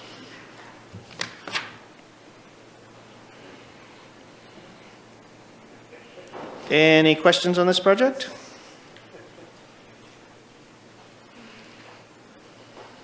Kathleen? No, you're good. Kathleen's first, though. Wait your turn, mister. Kathleen? So this is a separate project from the renovation of Hillside? Yeah, I'm sure the chief can go into more. Sometimes we put these projects out there as recommendations just to show that there are needs out there, but we have no sources or funding to go towards that. Okay. Joel? Unless I have a misprint, all the numbers are blank, so there's no money allocated to accomplish this? Yeah, you guys have been stingy and haven't given them any money to do it. I saw that misprint too. I like that you recognize that, so. But as well, this encompasses not just Hillcrest, so good question, Counselor.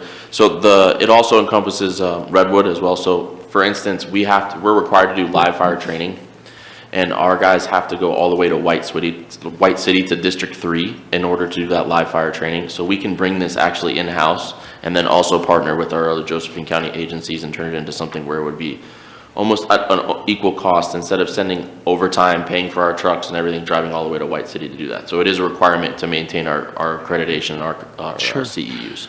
So this page is actually a placeholder because we don't have any funds allocated to it then for future action. Okay.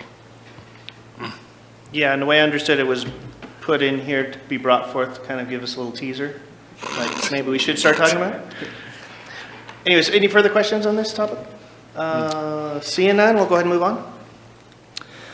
LB 6428, facilities maintenance fire.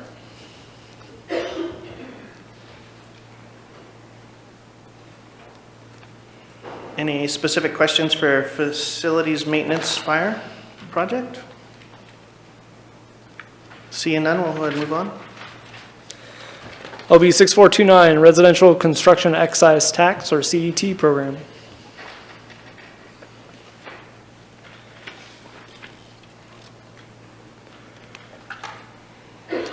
Any question on the CET program project.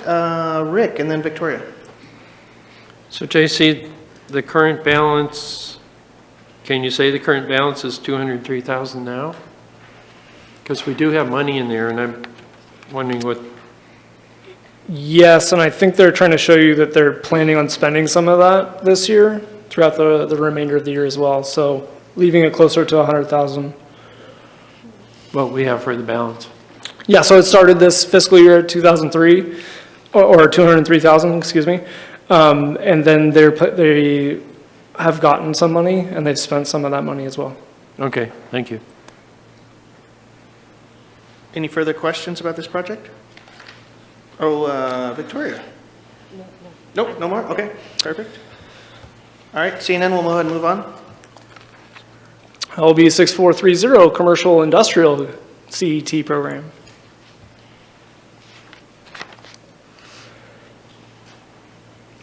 Any specific questions about the Commercial Industrial CET program? Seeing none, we'll go ahead and move on. LB 6431, Large Parks Play Structure Replacement.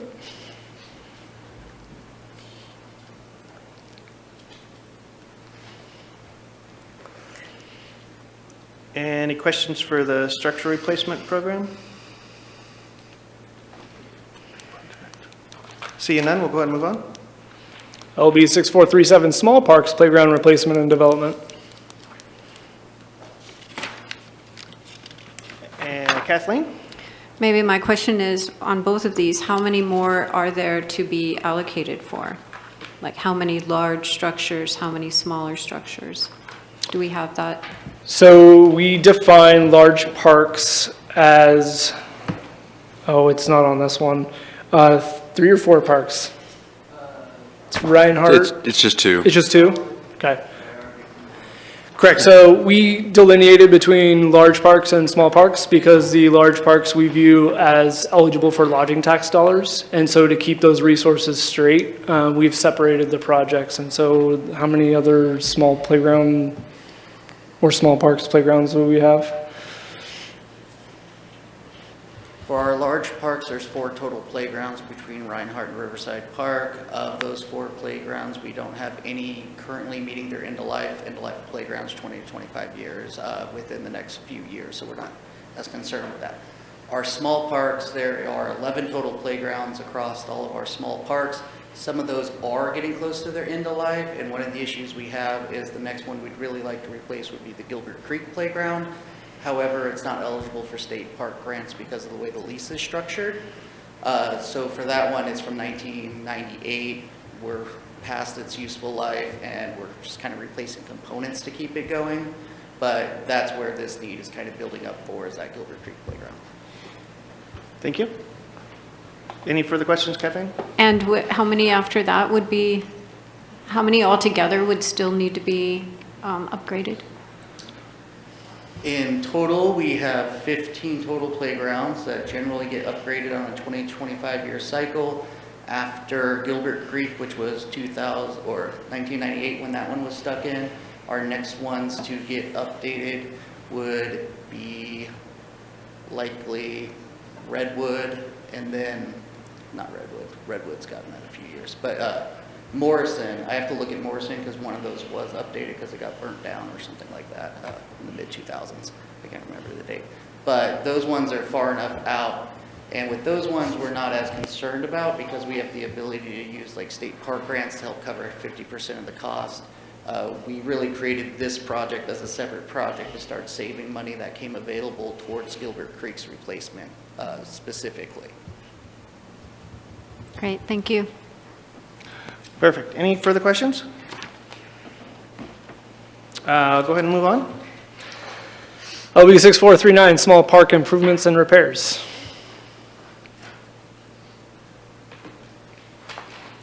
Any questions for this project? Seeing none, we'll go ahead and move on.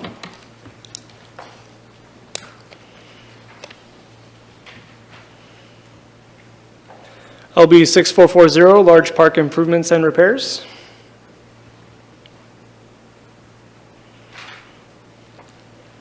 Any specific questions for the large park improvements and repairs project? Seeing none, we'll go ahead and move on. LB 6441, special events.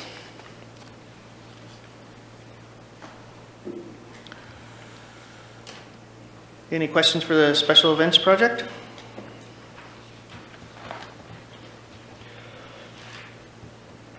Seeing none, we'll go ahead and move on. LB 6442, city hall renovations.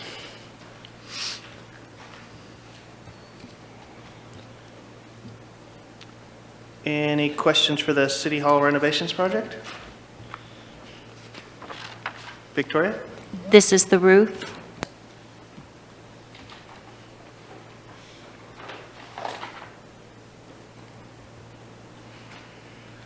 Any other questions? All right, we'll go ahead and move on. LB 6443, customer service capital equipment.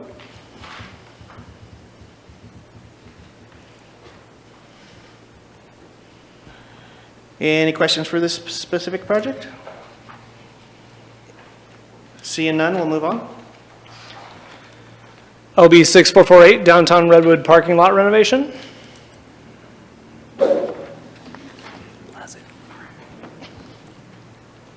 Any questions for the parking lot renovation project? Kathleen? Do we know when we're going to start on that one? We are needing to do the engineering first, and that's really what the 30,000 that you see reflected here is for, is to engineer the reconstruction of the Redwood lot. And then that will give us a harder number to work with that we will then use for the following year likely. So we don't have a good, solid, dependable number on that yet, but we're pretty comfortable with the 30,000 for engineering it. Eric? So the potential is there for it to be a heck of a lot more than 30,000? Not just potential. Yeah. Any further questions? Seeing none, we'll move on. LB 6453, Dollar Mountain radio tower. Joel? So I look at that, and the lands and building is going to come up with the $1.2 million. And is that the LB 0000? No, actually, that's going to be your American Rescue Plan Act dollars. ARPA, okay, and it's just not listed there as ARPA. It's not, because we don't necessarily break it down that far sometimes on these sheets, but we can tell where it comes from. Okay, so it's 100% ARPA then?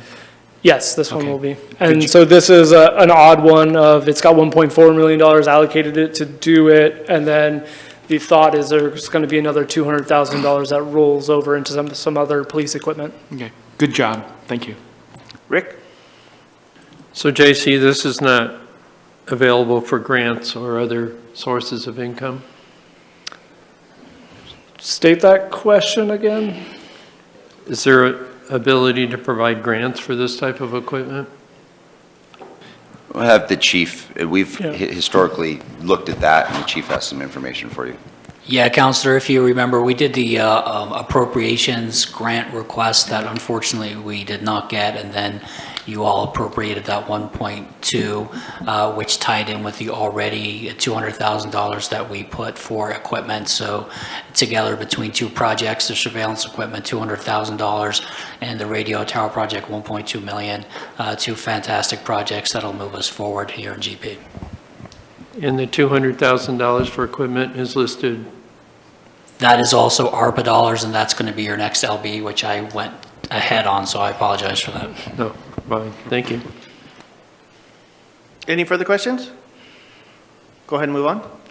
LB 6454, the surveillance camera system advancement.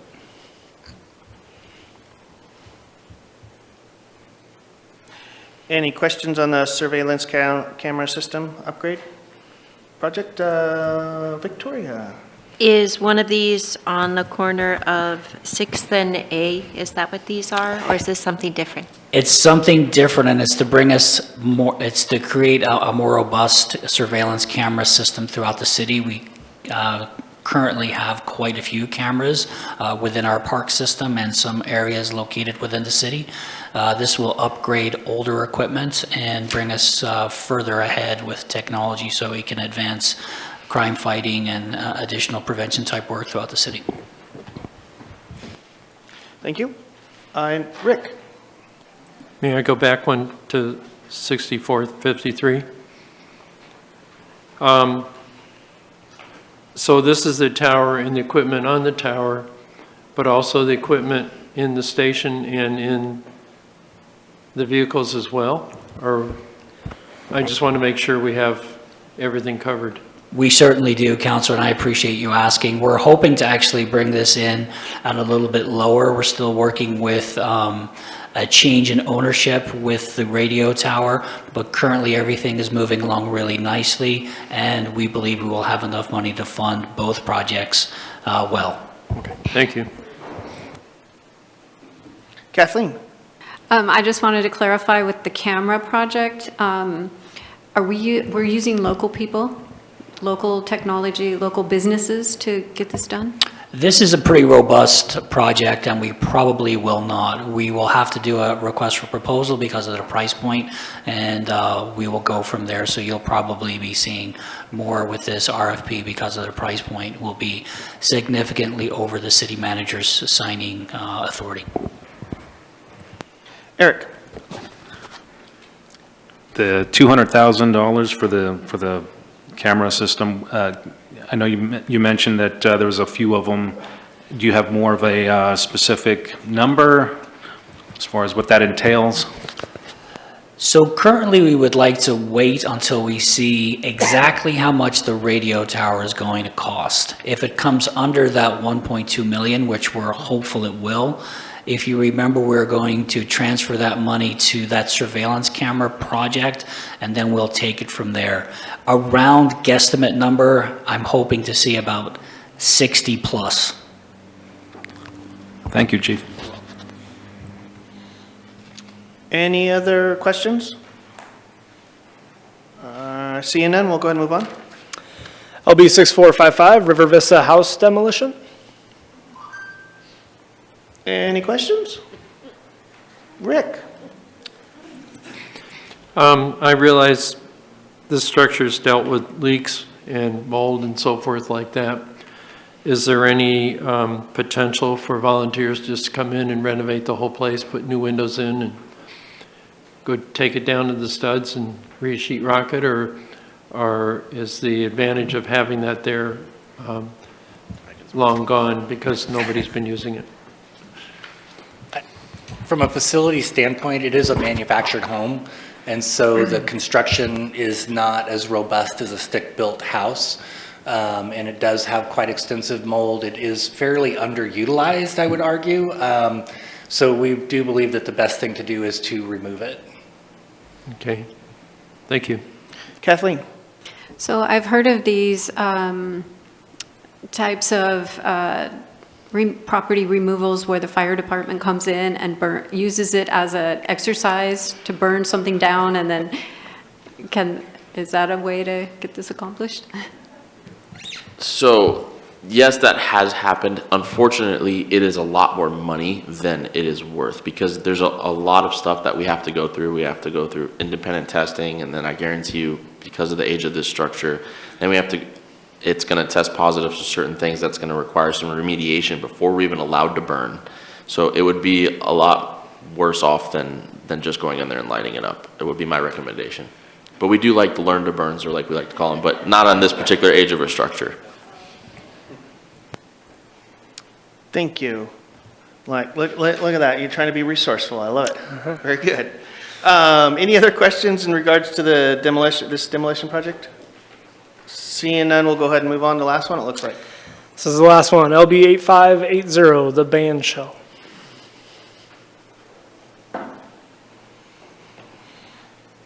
Any questions on this project? Rob?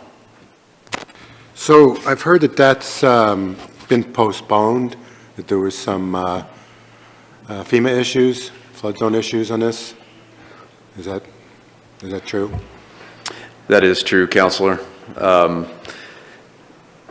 It's a long story. I don't know how much you want, but we did actually, in a workshop not too long ago, talk about the lawsuit that the state of Oregon has been going through. It relates to that, and it relates to the Endangered Species Act requirements for floodplain projects. That really was the reason for the delay, because that took effect December 1st, 2024. Where we had already kind of done some site planning, we had identified the site for the stage, things like that. When that kicked in, it did change. We have since spent quite a bit of time looking at alternative sites, and I think we have been able to figure out a way to shift the stage just outside the 100-year floodplain. So there's a chance we're going to get it this year? I'm looking at Josh to see. He's been in communication with some of the contractors. So originally it was scheduled to basically being built right now, but with the floodplain issue, we did have to pull it down. And as Director Clark was talking about, it's because we needed to relocate it. Essentially, we've shifted it mostly out of the 100-year floodplain. And at this point, we're still waiting on everything to come back to say that our current plan is going to work. But best case scenario would be sometime fall of this year that we actually get it built. If not, depending on the rain season, it could be spring of next year. But we should have everything back from FEMA and everyone signed off that we're able to move forward or not in the next couple of months. Yep. Joel and then Rick? We don't need to spend a lot of time on this because you guys got it under control, but yeah, a biological assessment of that by a fisheries biologist would take care of it. It's not that big a deal. It's not going to jeopardize the future of salmon, obviously, but you would need to have that and then consult with the National Marine Fisheries. And so it would be like a 10-page piece of paper, but it's up to you guys. You guys got it handled. Rick? There's been some changes in administration in Washington, which has taken away some of the authority of FEMA. I didn't know whether any of these changes would include relaxing of some of the requirements, and therefore we would have more latitude and not have to deal with the situation before us. Is that any potential there? Yeah, it's a good point. We haven't heard anything yet on this. There's a number of, there's 3 related lawsuits, one of which is coming out of Tillamook County. Was lead on a lawsuit that is following on the heels of this one. And so, yeah, I couldn't give you any updates myself in terms of where exactly, but we have not received any evidence from FEMA Region 10 that there's any change to this particular lawsuit. I'd probably put it in the book or something. Just to clarify for you, that's going to be 2 separate portions of FEMA.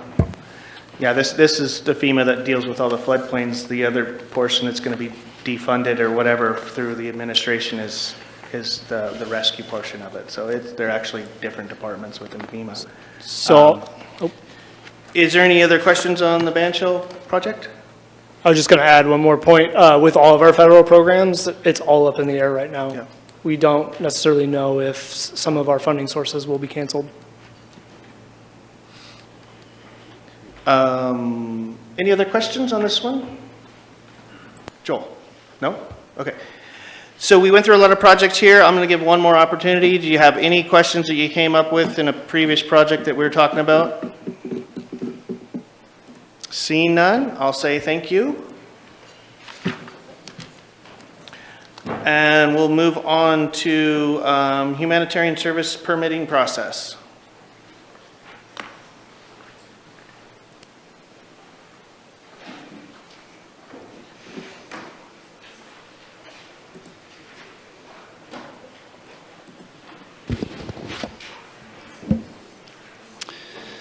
Thank you, Mayor, council members, and JC for the time spent on the LB projects. I know that was a lot of information, but I think it's extremely important for you to get that foundational background on all the different projects that we've been working on. I've been asked to bring this topic to council for your consideration, which is a humanitarian services ordinance.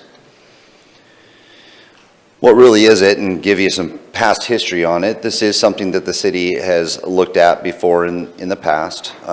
Humanitarian services have been offered in the parks occasionally, especially more so when we were under the injunction and a lot of the unhoused were resting in our park area. There was a number of service providers that would provide humanitarian services in the parks, but we really didn't know what type of activity was going on and at what level and what kind of services they were providing. So in spirit of having a better understanding, and we are entitled to know what's happening in our parks, a humanitarian services ordinance was put forth in front of a previous council. The city could create an ordinance that would create a shall issue registration process, which would provide due process in case there is any kind of denial for a registration. It did require some reporting on the humanitarian services aspect. It provides an opportunity for feedback from stakeholders and potential parties. Just to give you some additional background, in 2023, staff did develop the code amendment. We collaborated with stakeholders extensively. Staff met with a number of stakeholders within the community back in November and in December. Staff recirculated the concept back to council in January of 2024. And March 6th of 2024, the ordinance was approved by council. On March 20th, 2024, Mayor Bristol vetoed the ordinance, and the ordinance ultimately was not adopted. And that's where it's sat since then. It basically states in that there's some unlawful activity that cannot occur in our parks. It's already basically stated, but it's stated that these service providers cannot be doing that also. It goes on, and our ordinance did define really a registration procedure. It provided an opportunity for those individuals to register. There was a $25 administrative fee associated with anybody who was wanting to provide those services in city public areas and public parks. Humanitarian services should not be provided for any other publicly owned or controlled property except for city parks or public property. So it was really specific on the city-owned properties, and that they would adhere to our codes, which would not provide them an opportunity to hand out drug paraphernalia or other illegal activities like that in the park system. So it mirrored some language that was currently in our codes.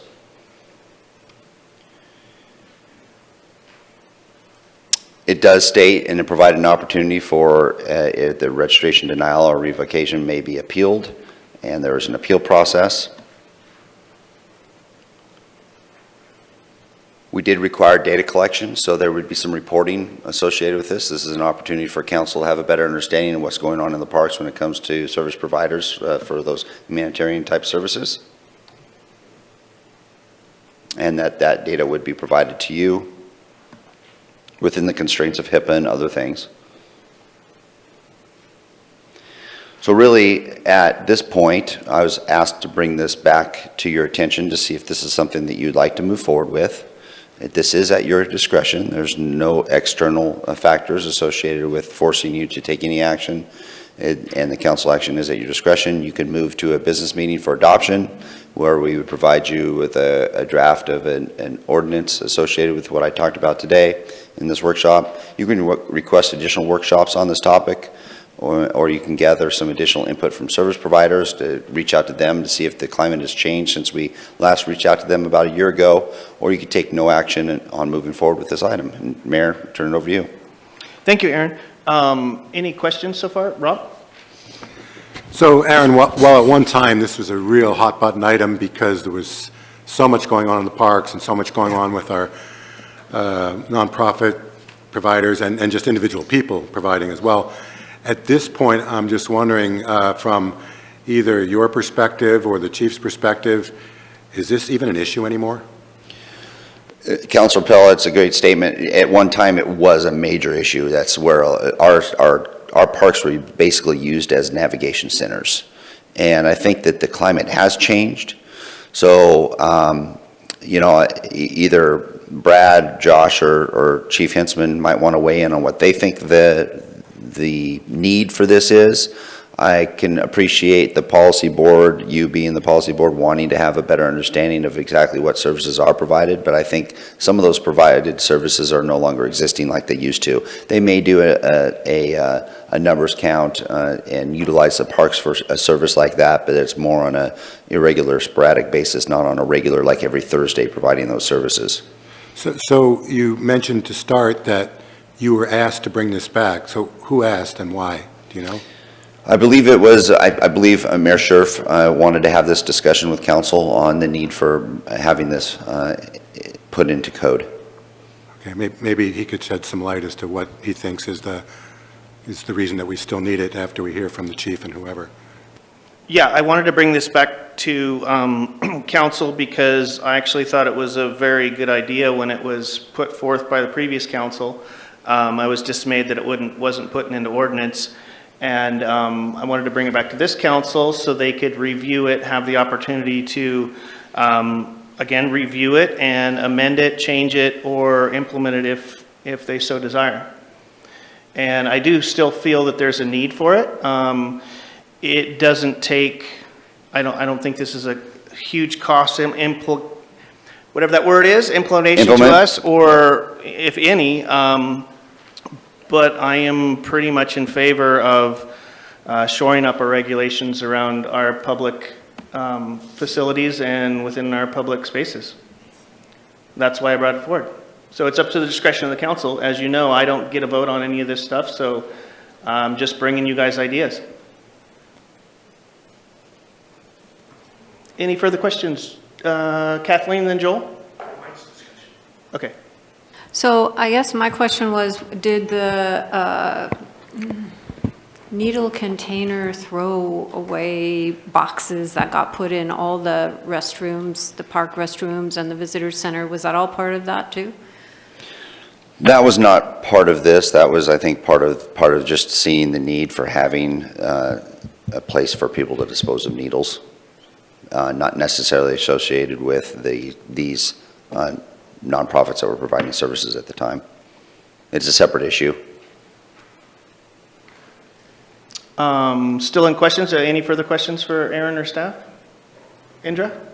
And then Victoria? Well, I think Chief was going to speak to that.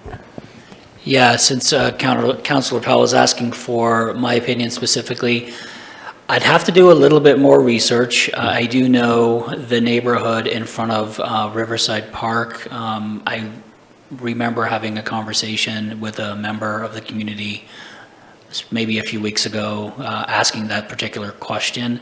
But I don't know what the feeds look like down there on a Sunday, for example, if it's still causing a lot of problems or not. But I'll definitely do some follow-up and shoot an email to the city manager to get that to council. I know we were seeing problems with dropping off and throwing away of a lot of stuff at the facility in front of the PD, so the 7th Street location. It doesn't seem to be as bad, but I do notice when things are dropped off, the dumpster is full almost immediately with stuff. So I'll do a little bit more digging and make sure that the city manager gets a follow-up email. But to highlight and piggyback on what the chief is talking about, this was originally talking about city parks, but technically the sites that we have right now for people resting are considered and fall under the park rules. So if you are wanting to have additional knowledge of what truly services are being provided while we have these sites, this would be your avenue to have that happen. So maybe it's not happening in Riverside Park or something along those lines, but it is still happening here. I see it on a regular basis. This would only gather information from those nonprofit service providers. There are a lot of good-hearted citizens that are also, I think, dropping things off randomly. It won't catch that, but it would catch some of the service providers, and so you would know specifically what's happening at the sites that you've designated for resting. I got Victoria and then Eric. So the way that this would read, is it going to read just the way that it says under unlawful activity, registration procedures, and denial, revocation and appeal, data collection? So is this the way our ordinance would read? In general, that's basically the spirit and how it would read. We would put, codify that language for you. Eric? So I noticed it was vetoed by the prior council. Ordinance was not adopted, it says. Do we know why, as far as what the rationale was behind that, so that we can make a educated vote on this to see what the rationale was behind that? Do we know? I'm sorry, I don't have that information. Maybe another council member that was serving at the time might be able to provide some more information. I'm looking forward to that. Would you like me to respond? Yeah, sure, go ahead, Rob. So as I remember it, I'm not 100% sure, but I think that there was two reasons. But I believe that the mayor and two councilors were concerned with basically violation of First Amendment rights. In other words, if you wanted to go down and give a cup of coffee to somebody, that's well within your First Amendment rights, and you could do that anywhere you want. And I think that was their main concern. I had a different concern, but it was language that I thought was where the council basically gave up its authority in the way that this was written, and I felt that the final decision on any of this should have come back to council. So specifically on page 8, or I shouldn't say page 8, picture 8 or slide 8, the second to last bullet, where it said under denial, revocation, and appeal, will be heard before a hearings officer in a quasi-judicial setting. Decision of the hearings officer is final. I was pretty adamant that I felt that that the final appeal should come back to council, that the authority should not be vested in a non-elected, essentially appointed bureaucrat, that if a hearings officer felt that they had a decision, that the citizen involved would be able to bring it back to council one more time before they'd have to go to court or whatever. So I didn't want to see council give up their authority there, and that's why I voted against it. But that, certainly from my perspective, mine is definitely accurate, and the other is how I remember it with First Amendment concerns. And I'd actually like to hear our city attorney speak to that as well. Perfect. Still in question, so Joel, a question, or you want to go? Well, I was just going to add to Rob's Okay, go ahead. conversation, and So you're going to answer. there was a discussion on kind of the individual, would they violate this if they went down and gave somebody a candy bar or a cup of coffee, and I heard Aaron just say it wouldn't keep track of that type of activity, and I'm not sure how you differentiate between those two types of activity, and how it would do that with this proposal. That was my question.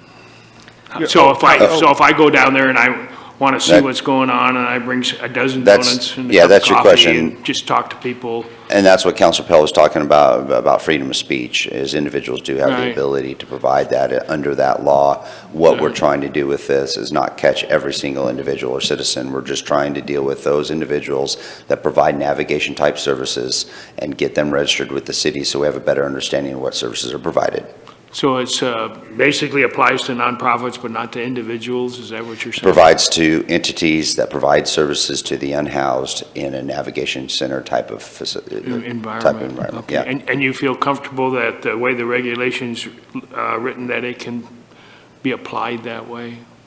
We felt comfortable before, and we can ask legal counsel now, but legal counsel before said it was not a violation of freedom of speech for us to ask for those nonprofits to register. Sure. And that we do have the right to know what's happening in our parks. Sure, okay, thank you. And I think to clarify, the spirit of it was basically to get larger organizations that were doing larger events, which would produce a lot of waste and materials and so forth. And so it was kind of making sure that everybody was a little bit accountable for that. Well, what was happening at that time, and I went down there several times, people with very good intent were, and all the organizations kind of joined together, and they'd have this gathering, for lack of a better word, and it would attract hundreds of people.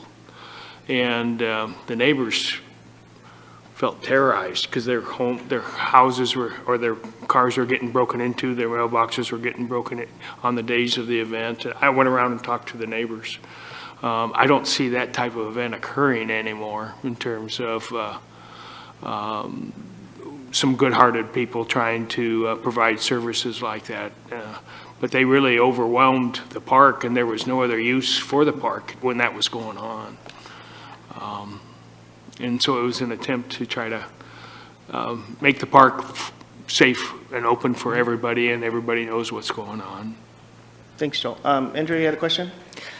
So on these pages, it does say private individuals, so that would come out, is what you're saying, correct? Well, I guess it'd be a partial question on where council wants to go with that and where legal counsel might feel comfortable with trying to regulate private individuals. I think private organizations, we definitely can. Private individual citizens, I'm not sure how we would ever police and monitor that. Still in questions mode. Any further questions? Okay, seeing none. Thank you, Aaron. Thank you, Mayor. Open it up for discussion. And just to reiterate, having this brought forward to you guys is an example of something that went through previously. So this is an opportunity for you guys to review that, digest it. Basically, if you want to go forward, you can go forward with it as is or change it or so forth and so forth. So we'll open up discussion now. First, Rob, and then Kathleen.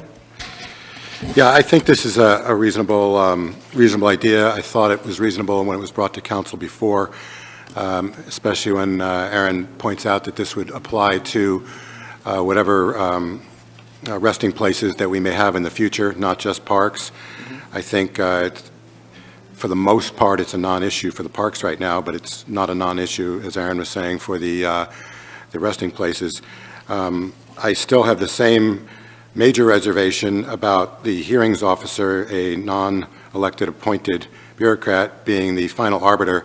I think the decision of the hearings officer should be able to be appealed back to the council, and then I would support it with that change. Kathleen? Yeah, I think this is a very common sense change, and I'd be for it. Victoria and then Rick? I was just going to say with Rob's amendment to the ordinance going forward, that it seems like it's a really common sense and good idea. Rick? I like the idea of data collection because we can use that information as we make decisions going forward. Thank you. Perfect. Any further discussion? Joel? So I know Josh isn't here anymore. There's some cities that require it, and they would just waive the fee. I know Corvallis does that, and so I don't know if I don't think the $25 is a big barrier. But I just brought up the topic that it varies among cities, and Corvallis was one where the fee is waived. So just discussion. So yeah, in discussion, and basically you guys can, if you do a call to action, you can do a call to action to basically, if you want to go forward with amendments, so forth and so forth, we can bring it to further discussion, at a later date to have staff amend some stuff and with your recommendations and go forward. So, but if it's something you guys want to chew on, then, I'd be looking for either further discussion now or some action. Eric? Just wanted to see if we can get some input from the city attorney regarding this. Sure. Would you have a specific question or just her general sense? The whole thing, as far as if it's something worth pursuing or if it's a good idea, like Rob is saying, like the rest of us seem to be talking about. Okay. I think you've already had some legal counsel advice on this. I don't usually undo somebody else's work when they make a recommendation, and it sounds like this has already been vetted. But if you have any specific questions, I'd be happy to look into those. Any potential hangups that you think are bad news or liability? I didn't see anything glaring when I looked at the slides on this. Thank you. Okay. Thank you. Any further discussion? Rob? So I guess a question for Aaron or Stephanie. We currently have a hearings officer because we appointed one, right, for the appeals. We currently have one? We have used a hearings officer in the past, yes, for park vacations. Right. So we have, basically, we have somebody that's already been appointed. Okay, thank you. And I guess for the benefit of the rest of the council, or just for my benefit, I guess, that's a local attorney, right? Yes. Yeah, thank you. Any further discussion? Does anybody want to throw an action on the table? Kathleen? Yeah, I'd like to make a motion to move to a business meeting for adoption. Oh, sorry, as is or with amendments? With amendments. Okay, and would you like to, I'm just trying to help get this clarified. So with amendments, but, That were brought up today? okay, so, The amendments that I'm aware of is that ultimately council will be the ultimate party for appeal. okay, and so the motion on the table is to go forward and put this in front of a business meeting with the amendments recommended by Rob as council being the last say. And there was discussion about, I'm trying to get everything on the table. So there was discussion about fee. Did you want to throw anything in there the fee is written as 25? Rob, you want to weigh in on that? Well, I actually think that what Joel brought up is pretty valid. I think waiving the fee, I think that the $25 to the city is pretty minimal, but $25 to a nonprofit or some group that may be doing a one-of kind of thing that they do once a year, I think $25 to them might be more substantial. So I'd be in favor of waiving the fee as well. Any further discussion on that before we finish the amendment here? I mean, the motion, Victoria?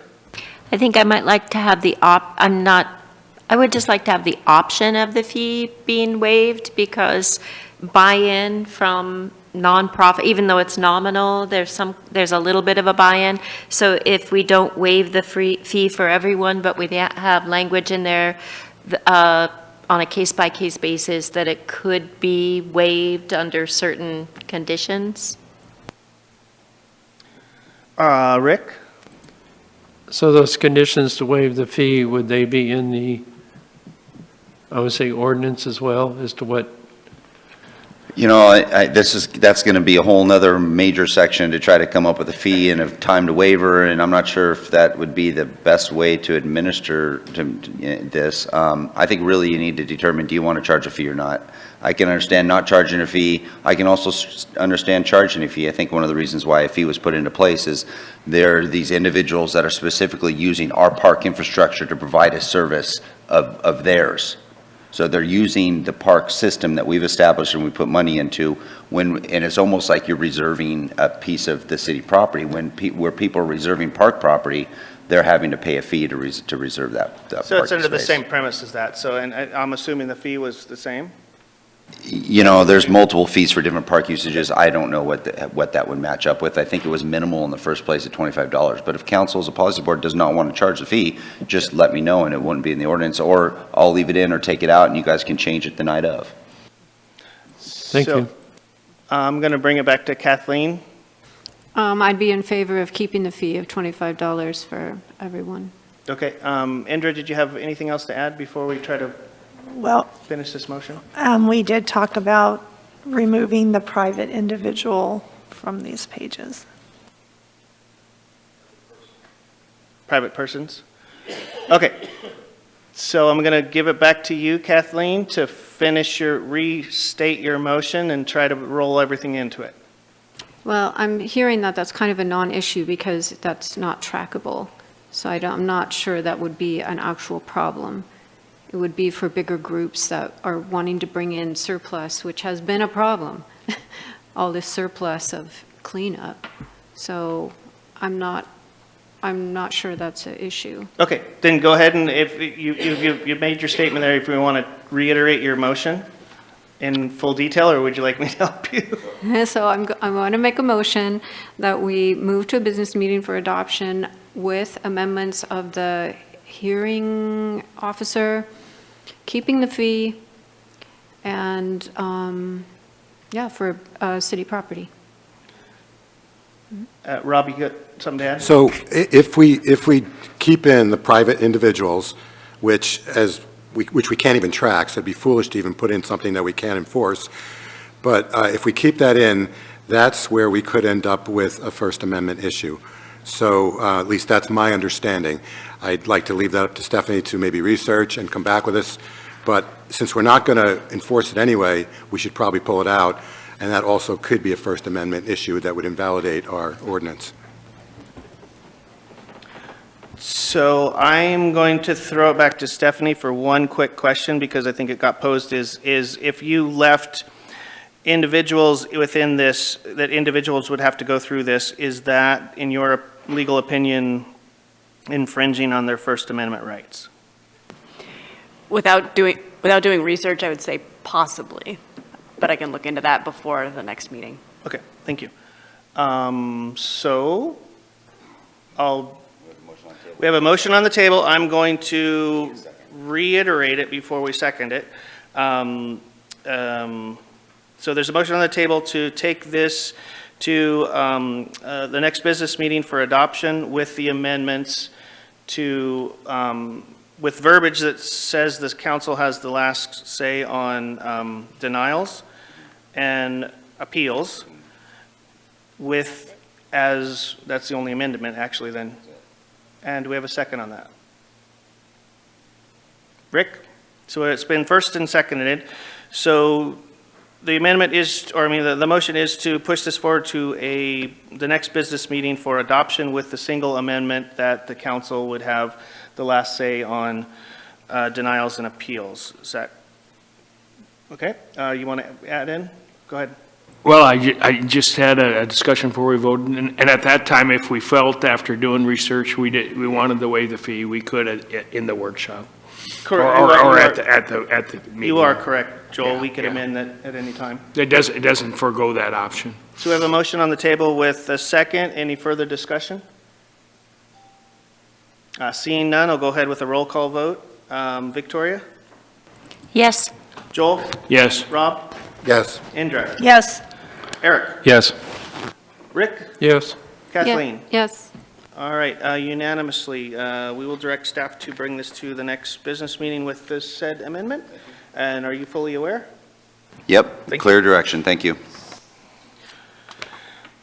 Okay, now we are on to the next section, city urban campground sites. I'd like to amend that, and basically, since these are our temporary sites, I'd really like us to consider them in speaking as city urban resting sites. Thank you very much. It was in the agenda, I just had to throw my 2 cents in there, sorry about that. Go ahead. I completely agree. So I have a very brief presentation for you. Aaron came to me last week, asked for some information to come back to you with a couple of potential options to either modify or expand or otherwise just change up the current resting sites. Hang on. There we go. So the first site is 702-704 Northwest 6th Street. That's the one right across the street here. Currently, the level of service at that site is 1 ADA porta potty service twice per day and 1 standard porta potty service twice per day. There is 1 4-yard dumpster, and that is serviced twice per week. Also, the base has been leveled and compacted with decomposed granite, removing the previous gravel structure that was there. So far, hearing back from all of our vendors, that service level seems appropriate with the amount of traffic that we have there. We've been watching the dumpsters fill up.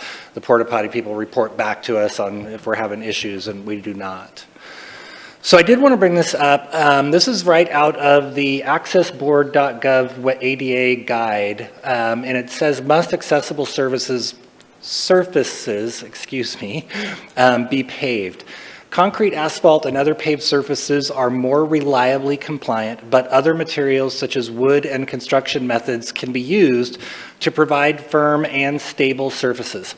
Loose material like gravel will not perform adequately unless it is sufficiently stabilized by binders, compaction, or other treatments and will likely require repeated maintenance. So decomposed granite can be an ADA accessible surface if it is treated and compacted and maintained correctly. So I just wanted to share that with you as we go forward with our discussion.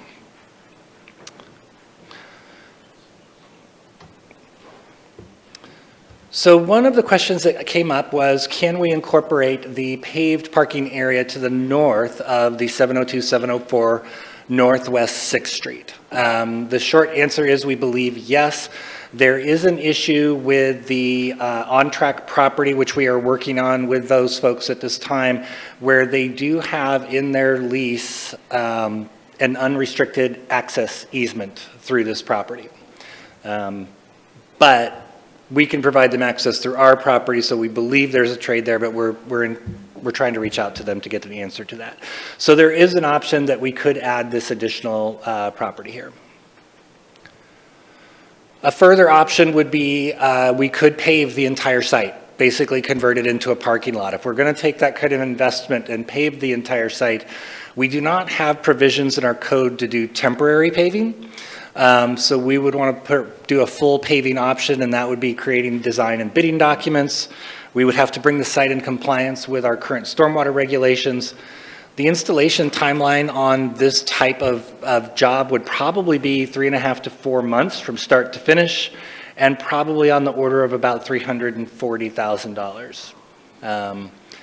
Councilor Schlegel, you were talking about the parking lot at Redwood. That's probably a fair price for that lot as well as you get into it, unfortunately.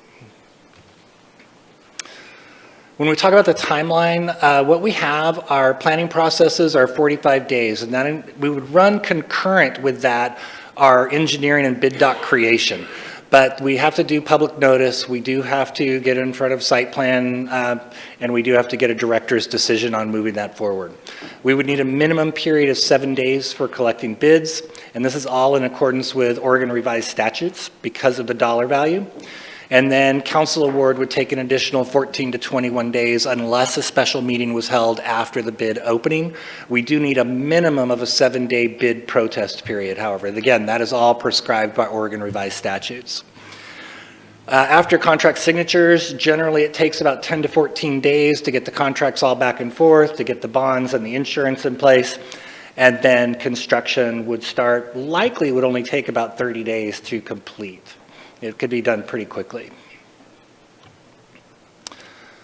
Another option, if we were to install less than 1,000 square foot of paving, we would not trigger planning or stormwater upgrades. However, you could do that as either a signal pad potentially, or several, which might encompass several campsites, or about 200 feet of 5-foot pathways, which would then have potential to have tents on either side.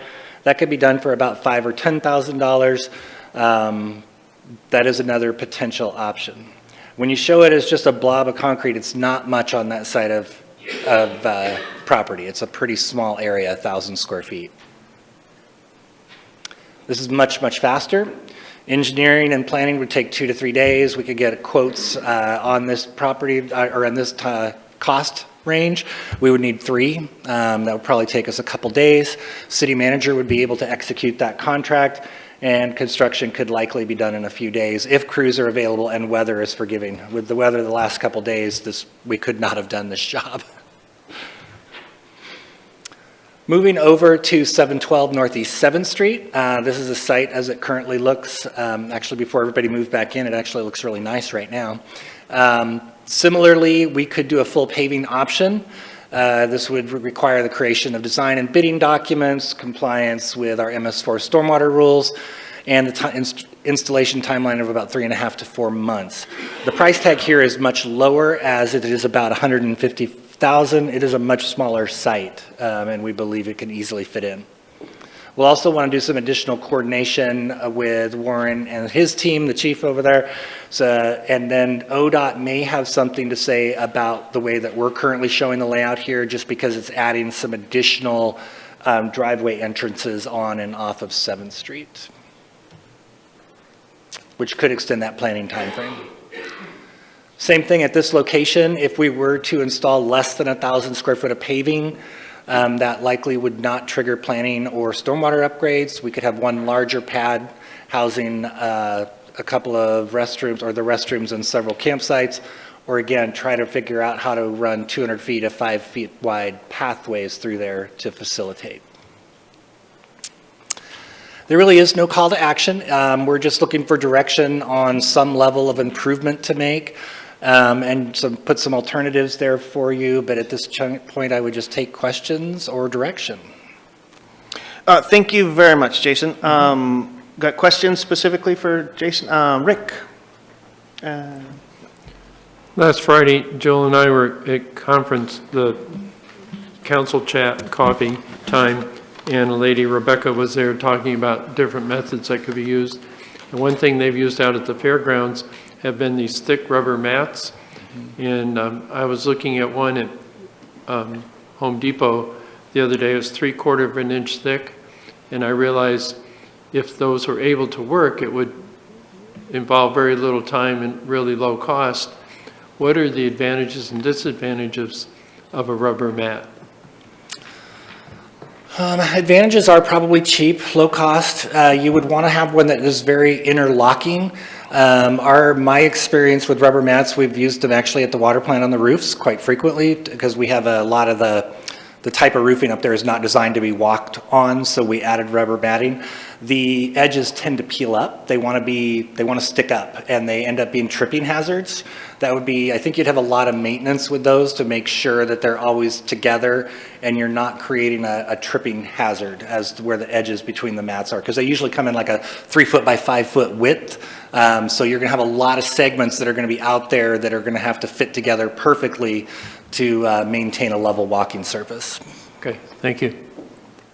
And I'll add to that, we in the livestock realm, they use these mats a lot underneath the livestock when they're actually in pens and stuff like that. And the downfall of it is, yes, they do have these tripping hazards, and what happens is if your subsurface is not totally 1,000% compacted, then you're going to have soft spots, and it makes more of a nuisance than anything. But they are available. They are available to use, and it's used for different things too. So, Kathleen. I was wondering how the lot's doing with that granite surface. I'm looking at Wade, but surprisingly well. We're really impressed with how well it's held up, and we didn't treat it like we were hoping to because we just were trying to get it done so fast. Hopefully what'll happen is later in the summer, if we have time and another location to move folks, we would close it and treat it and recompact it so it'll be an even more secure. But I actually watched the porta potty truck drive on it today, and after all the rain from this weekend, he didn't leave wheel tracks. Wow. So I'm saying that that's pretty darn good. So is that an option to do at 7th Street? Yes, absolutely it is. So question, piggyback on that, if that becomes an option for 7th Street, can you give us, not to set it in stone, could you give us a timeline on how long it would take, you think, to refurbish 7th Street in the same manner as 6th Street? I heard 2 weeks there. I was going to say it's a minimum of a week, but probably 2 weeks. We got to go in, scoop out all the gravel that's there, bring back it in, compress it. And that's, again, if the weather is favorable. If it's raining, we won't get good compaction. Okay, thanks for the extra information. Any further questions? Joel?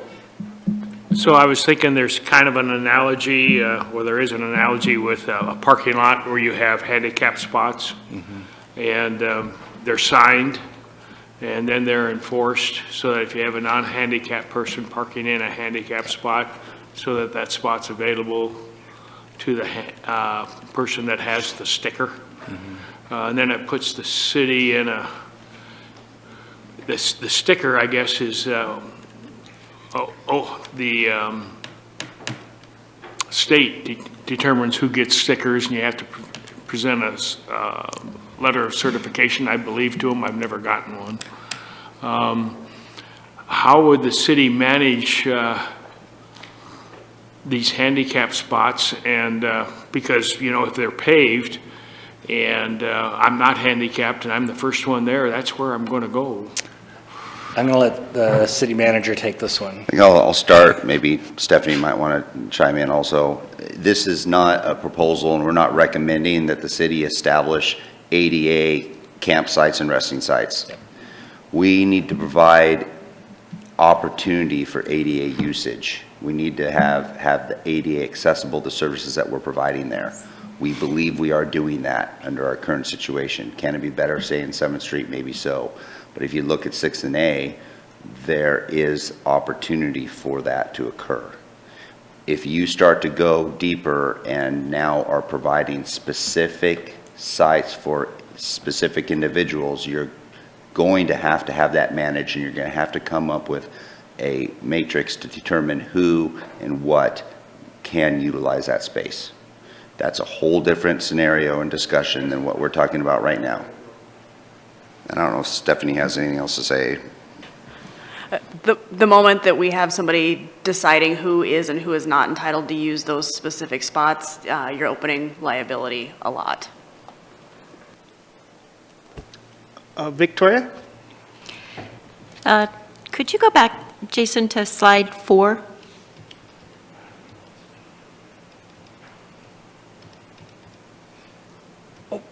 Right there. So this is the yellow is the compacted area that's holding up quite well. Yeah. And then the red is the paved area that we might be able to utilize with an easement from our property. Is that correct? Well, to be clear, it is all of our property, but Right, right. currently the on-track who we are leasing the building to, they do have a right of easement across this property. Now, I think that we can maintain easements to them. Aaron has a call into them. They've just not returned the call yet, so we're working on that. But it is an option that you could add more area on that side. It is all paved. We'd likely want to add another ADA porta potty on that side because there's no easy way to get back and forth between the two. So to make it more convenient, we would just want to add another restroom. But this could have access from our parking lot, is that, and it wouldn't need to have access from 6th Street? Or maybe I was just misunderstanding.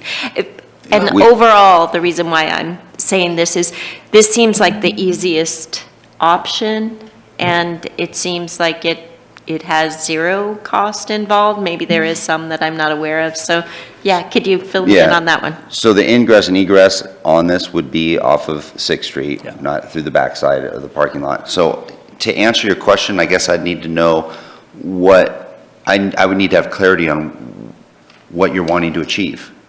Are you wanting to achieve additional space for resting? Are you wanting to achieve, I'm not sure what you're wanting to achieve with the expansion of this site. If I did, then I'd be able to respond to you on if that meets what you're trying to achieve. Well, at one point, I don't know if this is what I am trying to achieve or not, but at one point, we did have discussion of needing a paved area. So if that's still something that we would be looking to do, that would be my question. But if we're not, if adding this extra is something that we would want to discuss much further, then I'd want to know that too, for all the different reasons we've talked about. Yeah, I think with Jason's presentation, the decomposed granite with the compaction rates that we're getting over there, it appears to meet the definition of ADA accessibility. So then if that's the case, the question is, what would you like to do, and what are you trying to gain, and I'll tell you if that's a good match or not. Indra and then Kathleen? So Aaron, did I hear you say that this site does meet ADA, it's good? Did I hear you say that 7th Street also, we believe, is ADA compatible, or no, not the way it is now? The way it currently is, it's loose gravel. That I don't believe would meet ADA requirements. But we feel if we put a compacted gravel like we did on A Street, just not through all of it, but a strip, that would work, or We would no? probably want to do the whole site. Okay, thank you. Kathleen?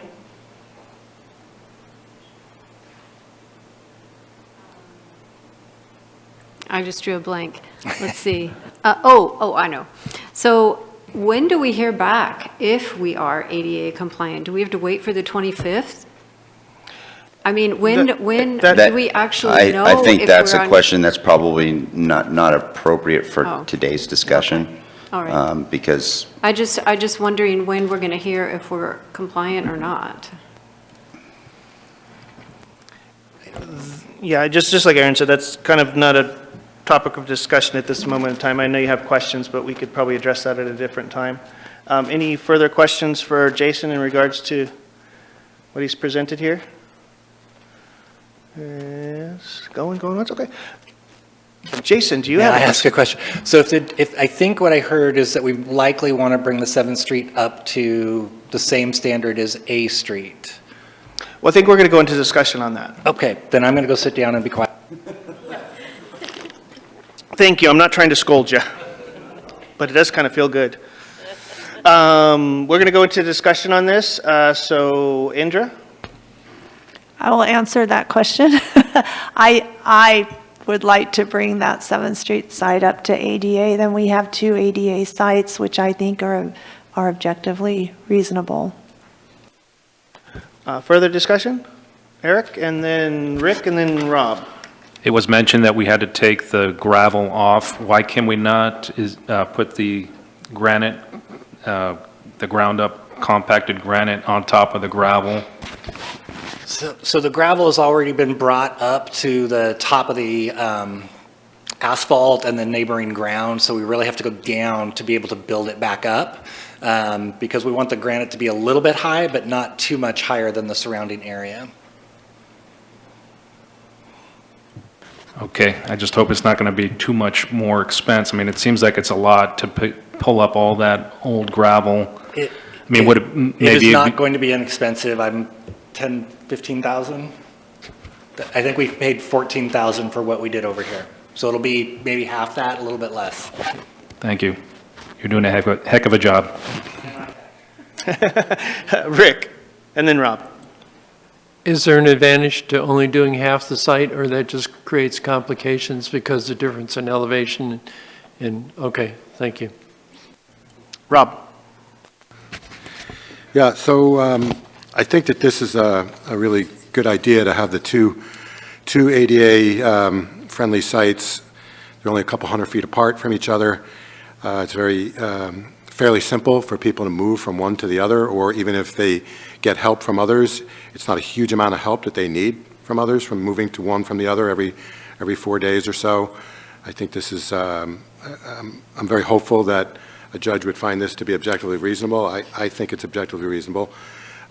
If we wanted to increase the size, if we have an issue with, and I know lately we've seemed to have much less, I was speaking with Chief Hensman about this earlier, we have much fewer people in our parks, and there may be reasons for it, but if we did wanted to increase the size, I think the red area on that slide that's up there now, I think is just perfect, and the only, correct me if I'm wrong, Jason, but the only additional cost would be additional fencing, right? Plus the porta potty. So we could increase the size for just the cost of fencing there, and we've got sidewalks and stoplights and crosswalks and everything else that goes from one of these sites to the other.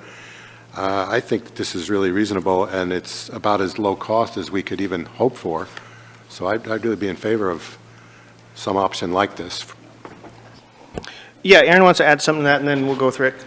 Yeah, Councilor Pell touches on a good point, and I would maybe add to that as you're thinking about the discussion of designating this as a potential additional resting site, that maybe this be considered a temporary, meaning it be the temporary third site. Because if you extend to this and then we still close down 7th Street, you're going to need to come up with another site. But if you use this as the overflow temporary site when we're trying to do cleanup or environmental of other things, that could be a good way to go.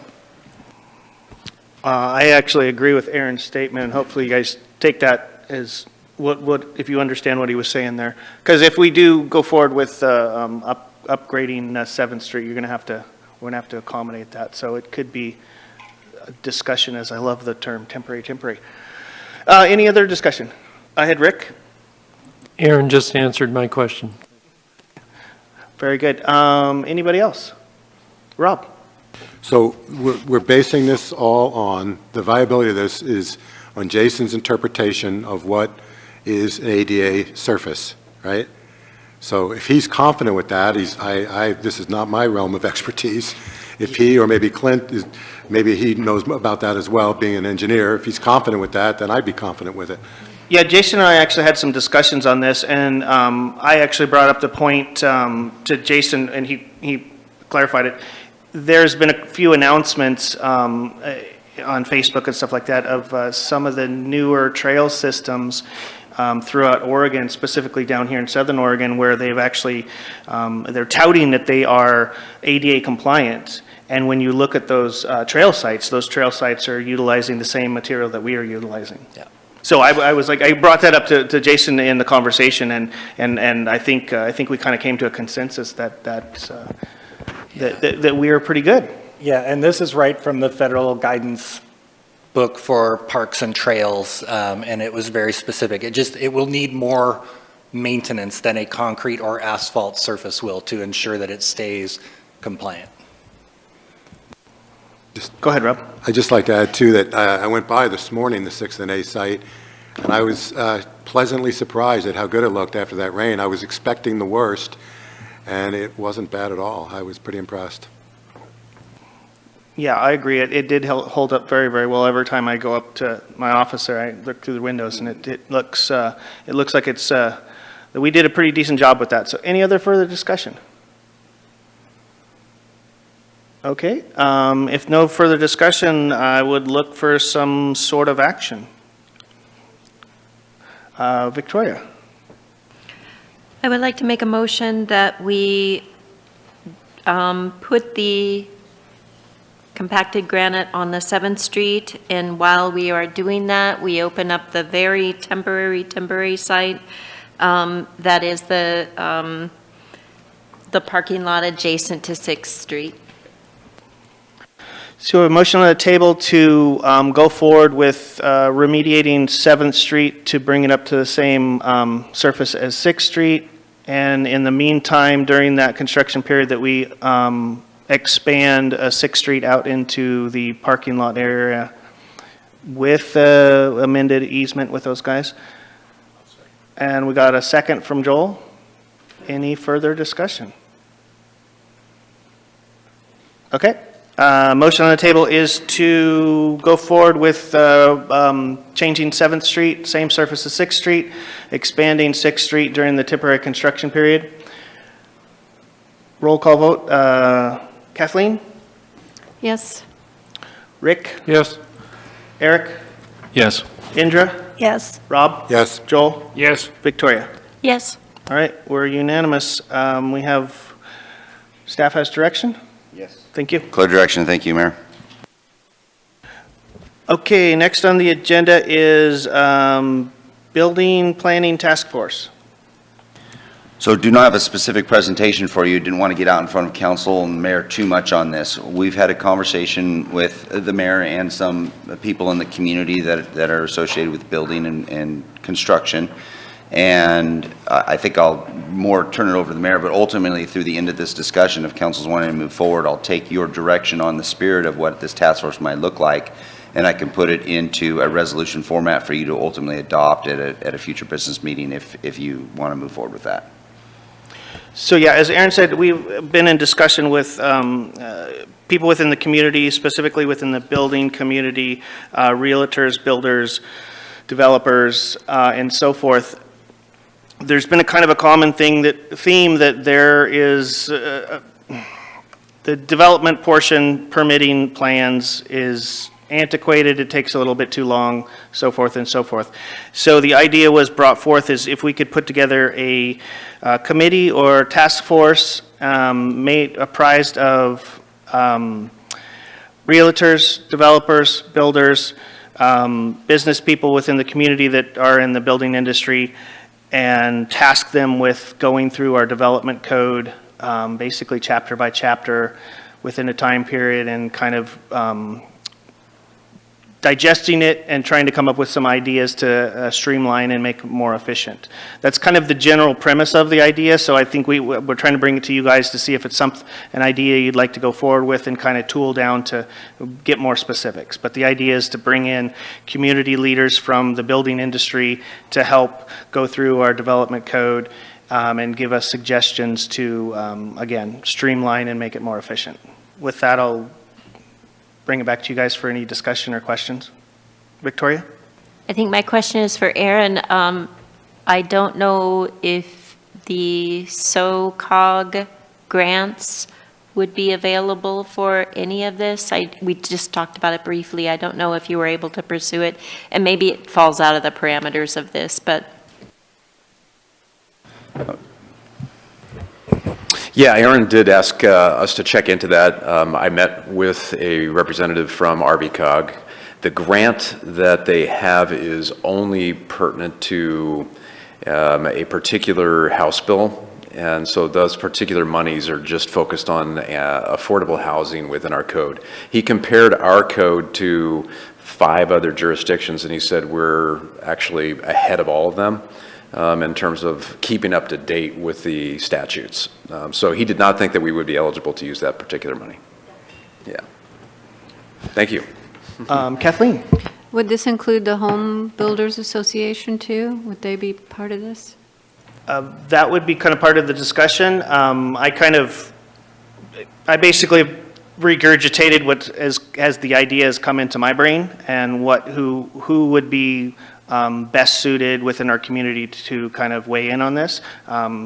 It could be. Yeah, it could be. I think if you're wanting to move forward with this, depending on what size group, I think 7 would be the magic number for representatives, and you can have, say for instance, you can even have 5, but if you want broader representation, I'd recommend maybe 7 for a task force, and you'd have a home builders association, you'd have a realtor, you'd have a developer, you would have a, and so you've got 3, 4, 5, and then you might have 1 or 2 at-large positions to fill that task force. Rob? So Clint, the people that you've spoken with, the developers that you've spoken with on this already, are they members of the Home Builders Association? I actually did not ask that. I apologize. I don't have that information. Indra? I think that's a great idea. I would like the at-large positions, I think, too. That's important. And also, is there any way, as opposed to someone or some people handpicking certain people, that it could be more open, that people show their interest and then, some are chosen so that we get, I don't know, I'm just throwing out there more of maybe different people that haven't had a seat at the table before that have great ideas. And then specifically with the task force, I would be looking to streamline, cut the red tape, speed up specifically the process, looking for that and making it less costly overall. Yeah, I think I wouldn't recommend, any really ex officio members on this. I think you'd be fine just having some designated membership criteria, leave it open to applications, and then you would ultimately appoint. It could be that if you say someone from the Home Builders Association, they'd be able to appoint one key person, or they'd make a recommendation to one key person to sit in on that. Yeah, it would be set up just like a committee. We'd basically designate the representation we would want within that body of people, and then go out for a call for applications, and then we'd go through that process and do it. And what my objective is being a task force, we as a council could, set their agenda. Basically, like, this is what we want you to do, is go through the code and make it efficient and make it, give recommendations for efficiency and to streamline things. So we could actually set that objective for them. Any further discussion? Okay, at this time, if there's no further discussion, I'd be looking for a call to action. Go ahead, Indra. I'll motion that we put together a task force for, do I have to name specifically? Well, What's it called? A task force to look at the development code, look- and we'll come up with a fancy name for it, or a cool acronym, and I can bring that forward to a. Yeah, we love acronyms. I think You're I have good enough at that. information that your motion could say, bring it forward to a business meeting. I don't think you need to go to a workshop for this again, and I think that we've got the Okay. target. I'll make the motion to bring forward to a business meeting, creating a task force. I got a second from Rick. Any further discussion? Roll call vote. Kathleen? Yes. Rick? Yes. Eric? Yes. Indra? Yes? Rob? Yes. Joel? Yes. Victoria? Yes. Thank you. Unanimously pass. And just to clarify, Aaron, you have clear direction? Yes, I'll be presenting something to you with probably around 7 members, task force specifics, and we'll get that to you in a future packet. Thank you. We don't have anything else on the agenda, or I mean, on the agenda here except for agenda review. So I'll open it up. Rick? On Wednesday, we have adjust salary schedules for non-bargaining employees, and I'm finding I'm unable to explain the intricacies of government and how they set salary schedules. And I would like to make a motion to send that to a workshop on March 31st for the council to have further discussion on it. But basically, showing what the old framework of the old salary schedule is, showing the new salary schedule, and also showing per year for 12 months, if somebody is in a certain position, to indicate, like maybe 5 different department heads where they are currently located, with the education that they can move up 1 notch, and what that 1 notch would entail financially for 12 months. And I don't feel it's necessary, because some people have made vacation plans for the holidays, for staff to cancel those reservations for vacation, because we have very competent staff that's here. This is not a complicated subject. It's just a matter of bringing the information to us that we can understand it. And I would think that could be very beneficial, because I would be then able to explain to my constituency how this all occurs. Right now, I can't. It's difficult for me to do that. So that would be a proposal. So I understand that, and that's, I would actually have to default to Aaron. Would we actually have, because it sounds like you actually have some questions in regards to the negotiation, so I think we'd have to put that in executive session first, correct? Well, I don't know. It depends on how far you want to go with the discussion of what's been presented. We have in the packet the information based on some executive session follow-up. If you want that type of data in a different format or more information like what you're talking about, I don't know if that's necessary executive session material. That could just be another workshop or a detailed memo, one of the two. And I can appreciate your concern with that, with the recent information that's been out there that was not complete. It provides a picture that was not really presented in the packet or in some discussions that we've had. So I would like to have an opportunity to be able to get the correct information to you, which you have, but in a different format. I appreciate the Aaron, and thanks for that clarification. Just wanted to touch all the bases there. So you want to, go ahead, Rick. He's still in the middle of a motion. I feel that information can be presented in a email memo to all of us, but I feel a workshop, and I would be happy or content with a workshop for council members to discuss among themselves as an information process. Thank you.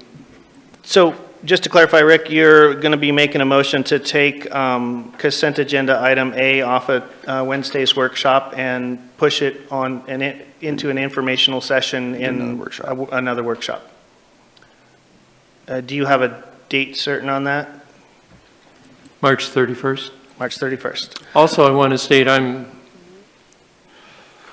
we, the city, need to be competitive for our employees. So I want to make a positive statement there that I hope we can have a positive endorsement of retaining our current employees and honoring them. Thank you. We have a motion on the table. Do we have a second? Second by Victoria. Discussion? Joel and then Rob? Well, I support taking it off the agenda at this point in time. I think there's some misunderstandings out there in the community. But also I have some questions that probably can only be dealt with in executive session.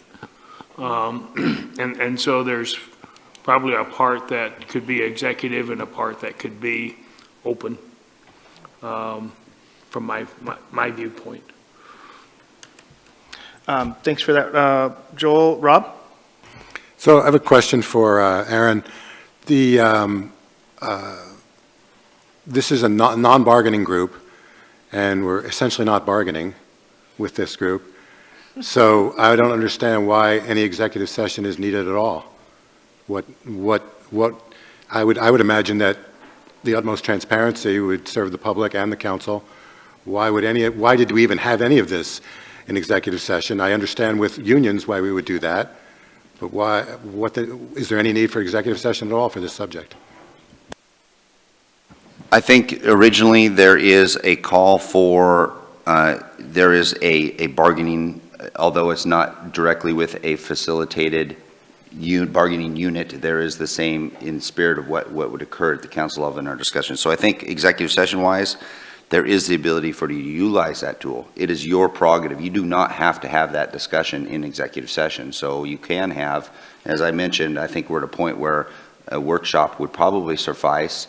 If there is anything specifically executive session questions, we could maybe give those questions to me in advance, and I can get Stephanie or our labor attorney to give you those answers, or HR, et cetera. So it's a good question, Counselor. I'm not sure what questions we have left remaining on whether or not an executive session or not is the appropriate spot. I certainly would like to see as much of it as possible be an open session. And again, since it's not really a negotiation, I don't see any reason not to have all of it in open session. Yeah, and to clarify, we do have a motion on the table to put this in a workshop. So do we have a second on that? Any further discussion? Okay, if not, roll call vote. Kathleen? Yes. Rick? Yes. Eric? Yes. Indra? Yes. Rob? Yes. Joel? Yes. Victoria? Yes. Okay. Unanimously passes, so we will take off consent agenda item A and move it to March 31st workshop.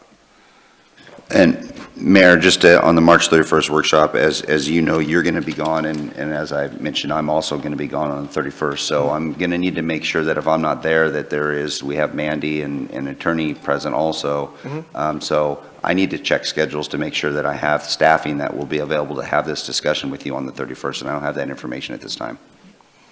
So we do have the disclaimer that it could move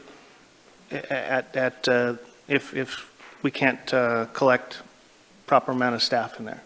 Good with that? As I said, I have confidence in their staff that they, yeah. I appreciate that. We're still on agenda review, so Kathleen and then Indra? I was wondering if we have a consensus on changing the time of these workshops yet? That's Karen's got that information for you, and I'm sure she's going to be happy to let you know. It's a tie. I have half of you want 12. Well, the reason it's a tie is because both Seth and Joel can do both 12 and 2. And so, yeah, 12 or 2, it's a tie. I don't know if you want to flip a coin, have the mayor break that tie. So at this point, you guys could either discuss it or somebody could bring an action forward and we can vote on it. Rob? Well, Then Kathleen? So obviously, council is going to decide what they are going to decide, or what we're going to decide. If essentially anything beyond 4 o'clock, I'll be leaving. And that's, I'm a little surprised, everybody, when they run for office, knows what time the council meetings are, and everyone is always asked, can you make the meetings? We all know what it was. Now we have, I think, one person driving this that wants to change it. I will not be able to be here after 4 o'clock, and if council is okay with that, then, but I would certainly prefer to have it stay at 11:45 so I could stay for the whole meeting. Thank you. Kathleen? Well, I would think that if those that wanted the 12 could also do the 2, then we could just combine them with the 2 and we'd have a majority. So at this point, I would just be looking for a call to action for somebody to make a motion, and then we just vote on and get done with it. Rick? I'd like to make a motion that we have the workshops at 11:45. Okay, there's a motion on the table to have workshops at 11:45. Is there a second? Second by Rob. Any further discussion? Nope. We'll go into roll call vote. Give me 1 second. Okay, Kathleen? No. Rick? Yes. Eric? No. Indra? Yes. Rob? Yes. Joel? Yes. Victoria? No. Okay, got 4-3.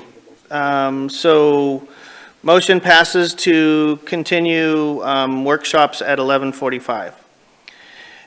Any further agenda review? Joel?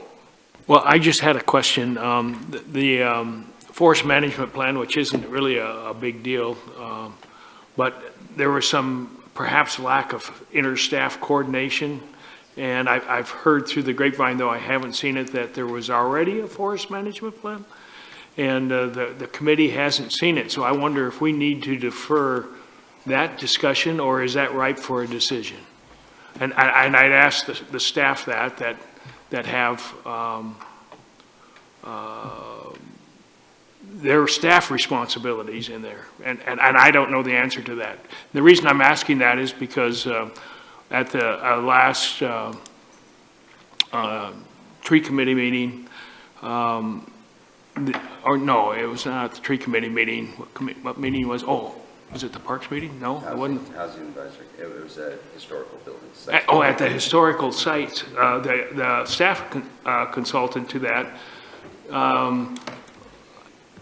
expressed some concern, and I answered those concerns, but he hadn't seen the document and he wasn't sure what was going on. And maybe I shouldn't expect him to, but so I need to ask that question: do we need to pull it off the agenda till we do that adequate staff review?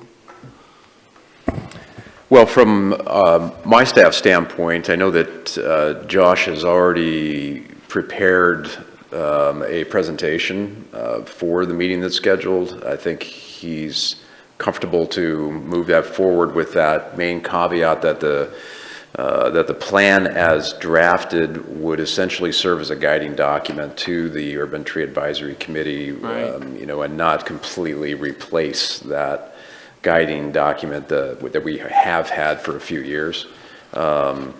So I think we're comfortable moving ahead, but if council would like to have more conversation, we can talk about it further as well.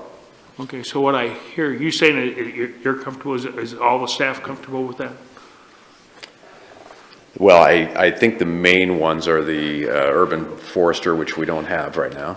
Right. He would be comfortable with the it. park superintendent, park supervisor, and myself. Sure.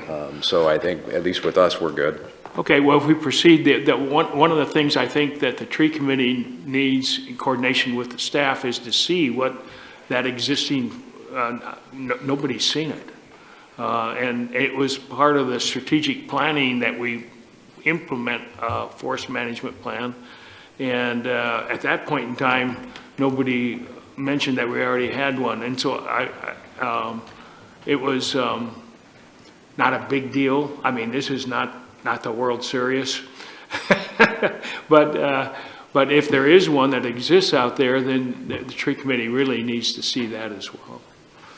So maybe if the rest of the council's okay with it, we can provide a copy of that to the Urban Tree Advisory Group for your next meeting, and then so that you could review that document and potentially amend the motion. Is that a possible route for you? Well, that would work if it's needed. I don't know if it's needed or not. Well, from our standpoint, I don't think the intent is to repeal the forest management document that we adopted a few years ago. I think our intent is to see them operate in tandem with the new one that's coming before the council, to be more as a guide for the Urban Tree Advisory Committee and how they review the tree canopy and things like that. So if you're okay with that, then we would. Yeah, I'm sure they're not mutually exclusive, and you would know better than I do, and that they don't negate each other. They just they're synergistic, not antagonistic. Exactly. So I guess we can just take your word for it and keep it on the agenda. Okay. Okay. Indra. Oops. I know that the A Street resting site and the police, we are hoping that those will not be permanent for the next 20 years. And so I know people on the staff and Aaron have been working with groups on how to go forward in a more permanent manner. I would like to suggest, Aaron, that we look at hiring a consultant. I had the opportunity, as well as several other on the council, to hear from a Dr. Robert Marbut Saturday on, he's an expert in homelessness, as I'm sure there are others, but he has gone around and helped cities put neighborhoods in place to help, and has just some great expertise in the area. And I know we have people that have done a lot on the ground, but I feel like we're really lacking in that expertise of someone who has done it in different cities. And it would be a cost, but I think it would be well worth the money to have someone come in, look at our community, compile data.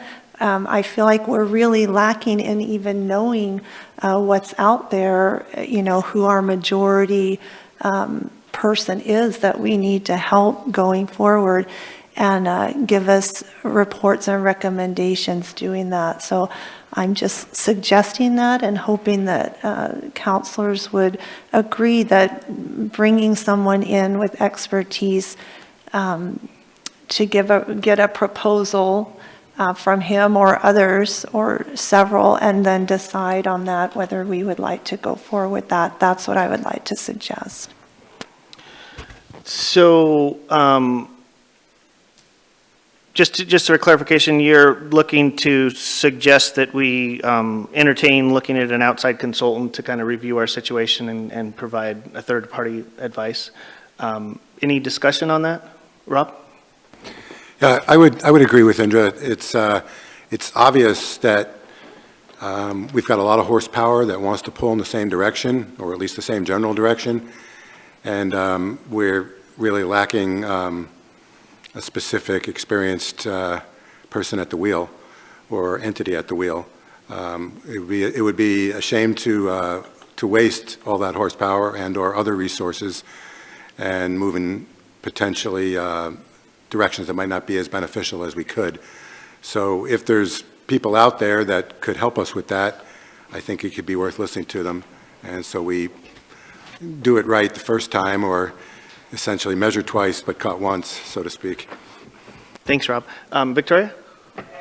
Yeah, it was a wonderful presentation, and a part of that presentation, in that, Julie from PATH was there, and Jeremy from U-Turn for Christ was there, and Dr. Marbut gave extensive feedback and advice to them, and I think they have since had some email correspondence with the city directly because of that.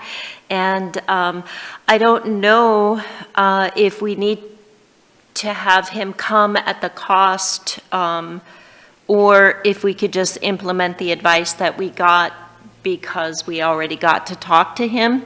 So there might be some benefit in that, but I think the benefit may have happened, and the city doesn't need to to incur the expense for that. So that's something to consider. Any further discussion? So I see that there's an idea on the table to bring some outside consultant in. I actually love the idea, in favor of it. We do have one counselor that is saying maybe not to go forth with huge expense at this time. So I would throw a recommendation to amend your request, Andra. Maybe we direct staff to reach out to this individual and get some insight on what he could provide us, and then at least maybe we could book him for a presentation in one of our workshops. Go ahead. I would just add that I agree, he did get a lot of advice. I met with him for an extended period of time, and it's more than just giving advice. I mean, there's a lot more to it, and I'm not saying we vote now or at the next meeting to spend the money, but I would like to see at least getting the proposal and hearing what he has to say. We can ask lots of questions, and then we would decide as a council whether to move forward or not. Does anybody else have anything to add to that? So I'm kind of looking at the direction of maybe we direct staff to reach out to this individual and start the conversation and see what he has available, and maybe entertain, see if he would be willing to come and at least do a workshop with us at a later date. Go ahead, Rob.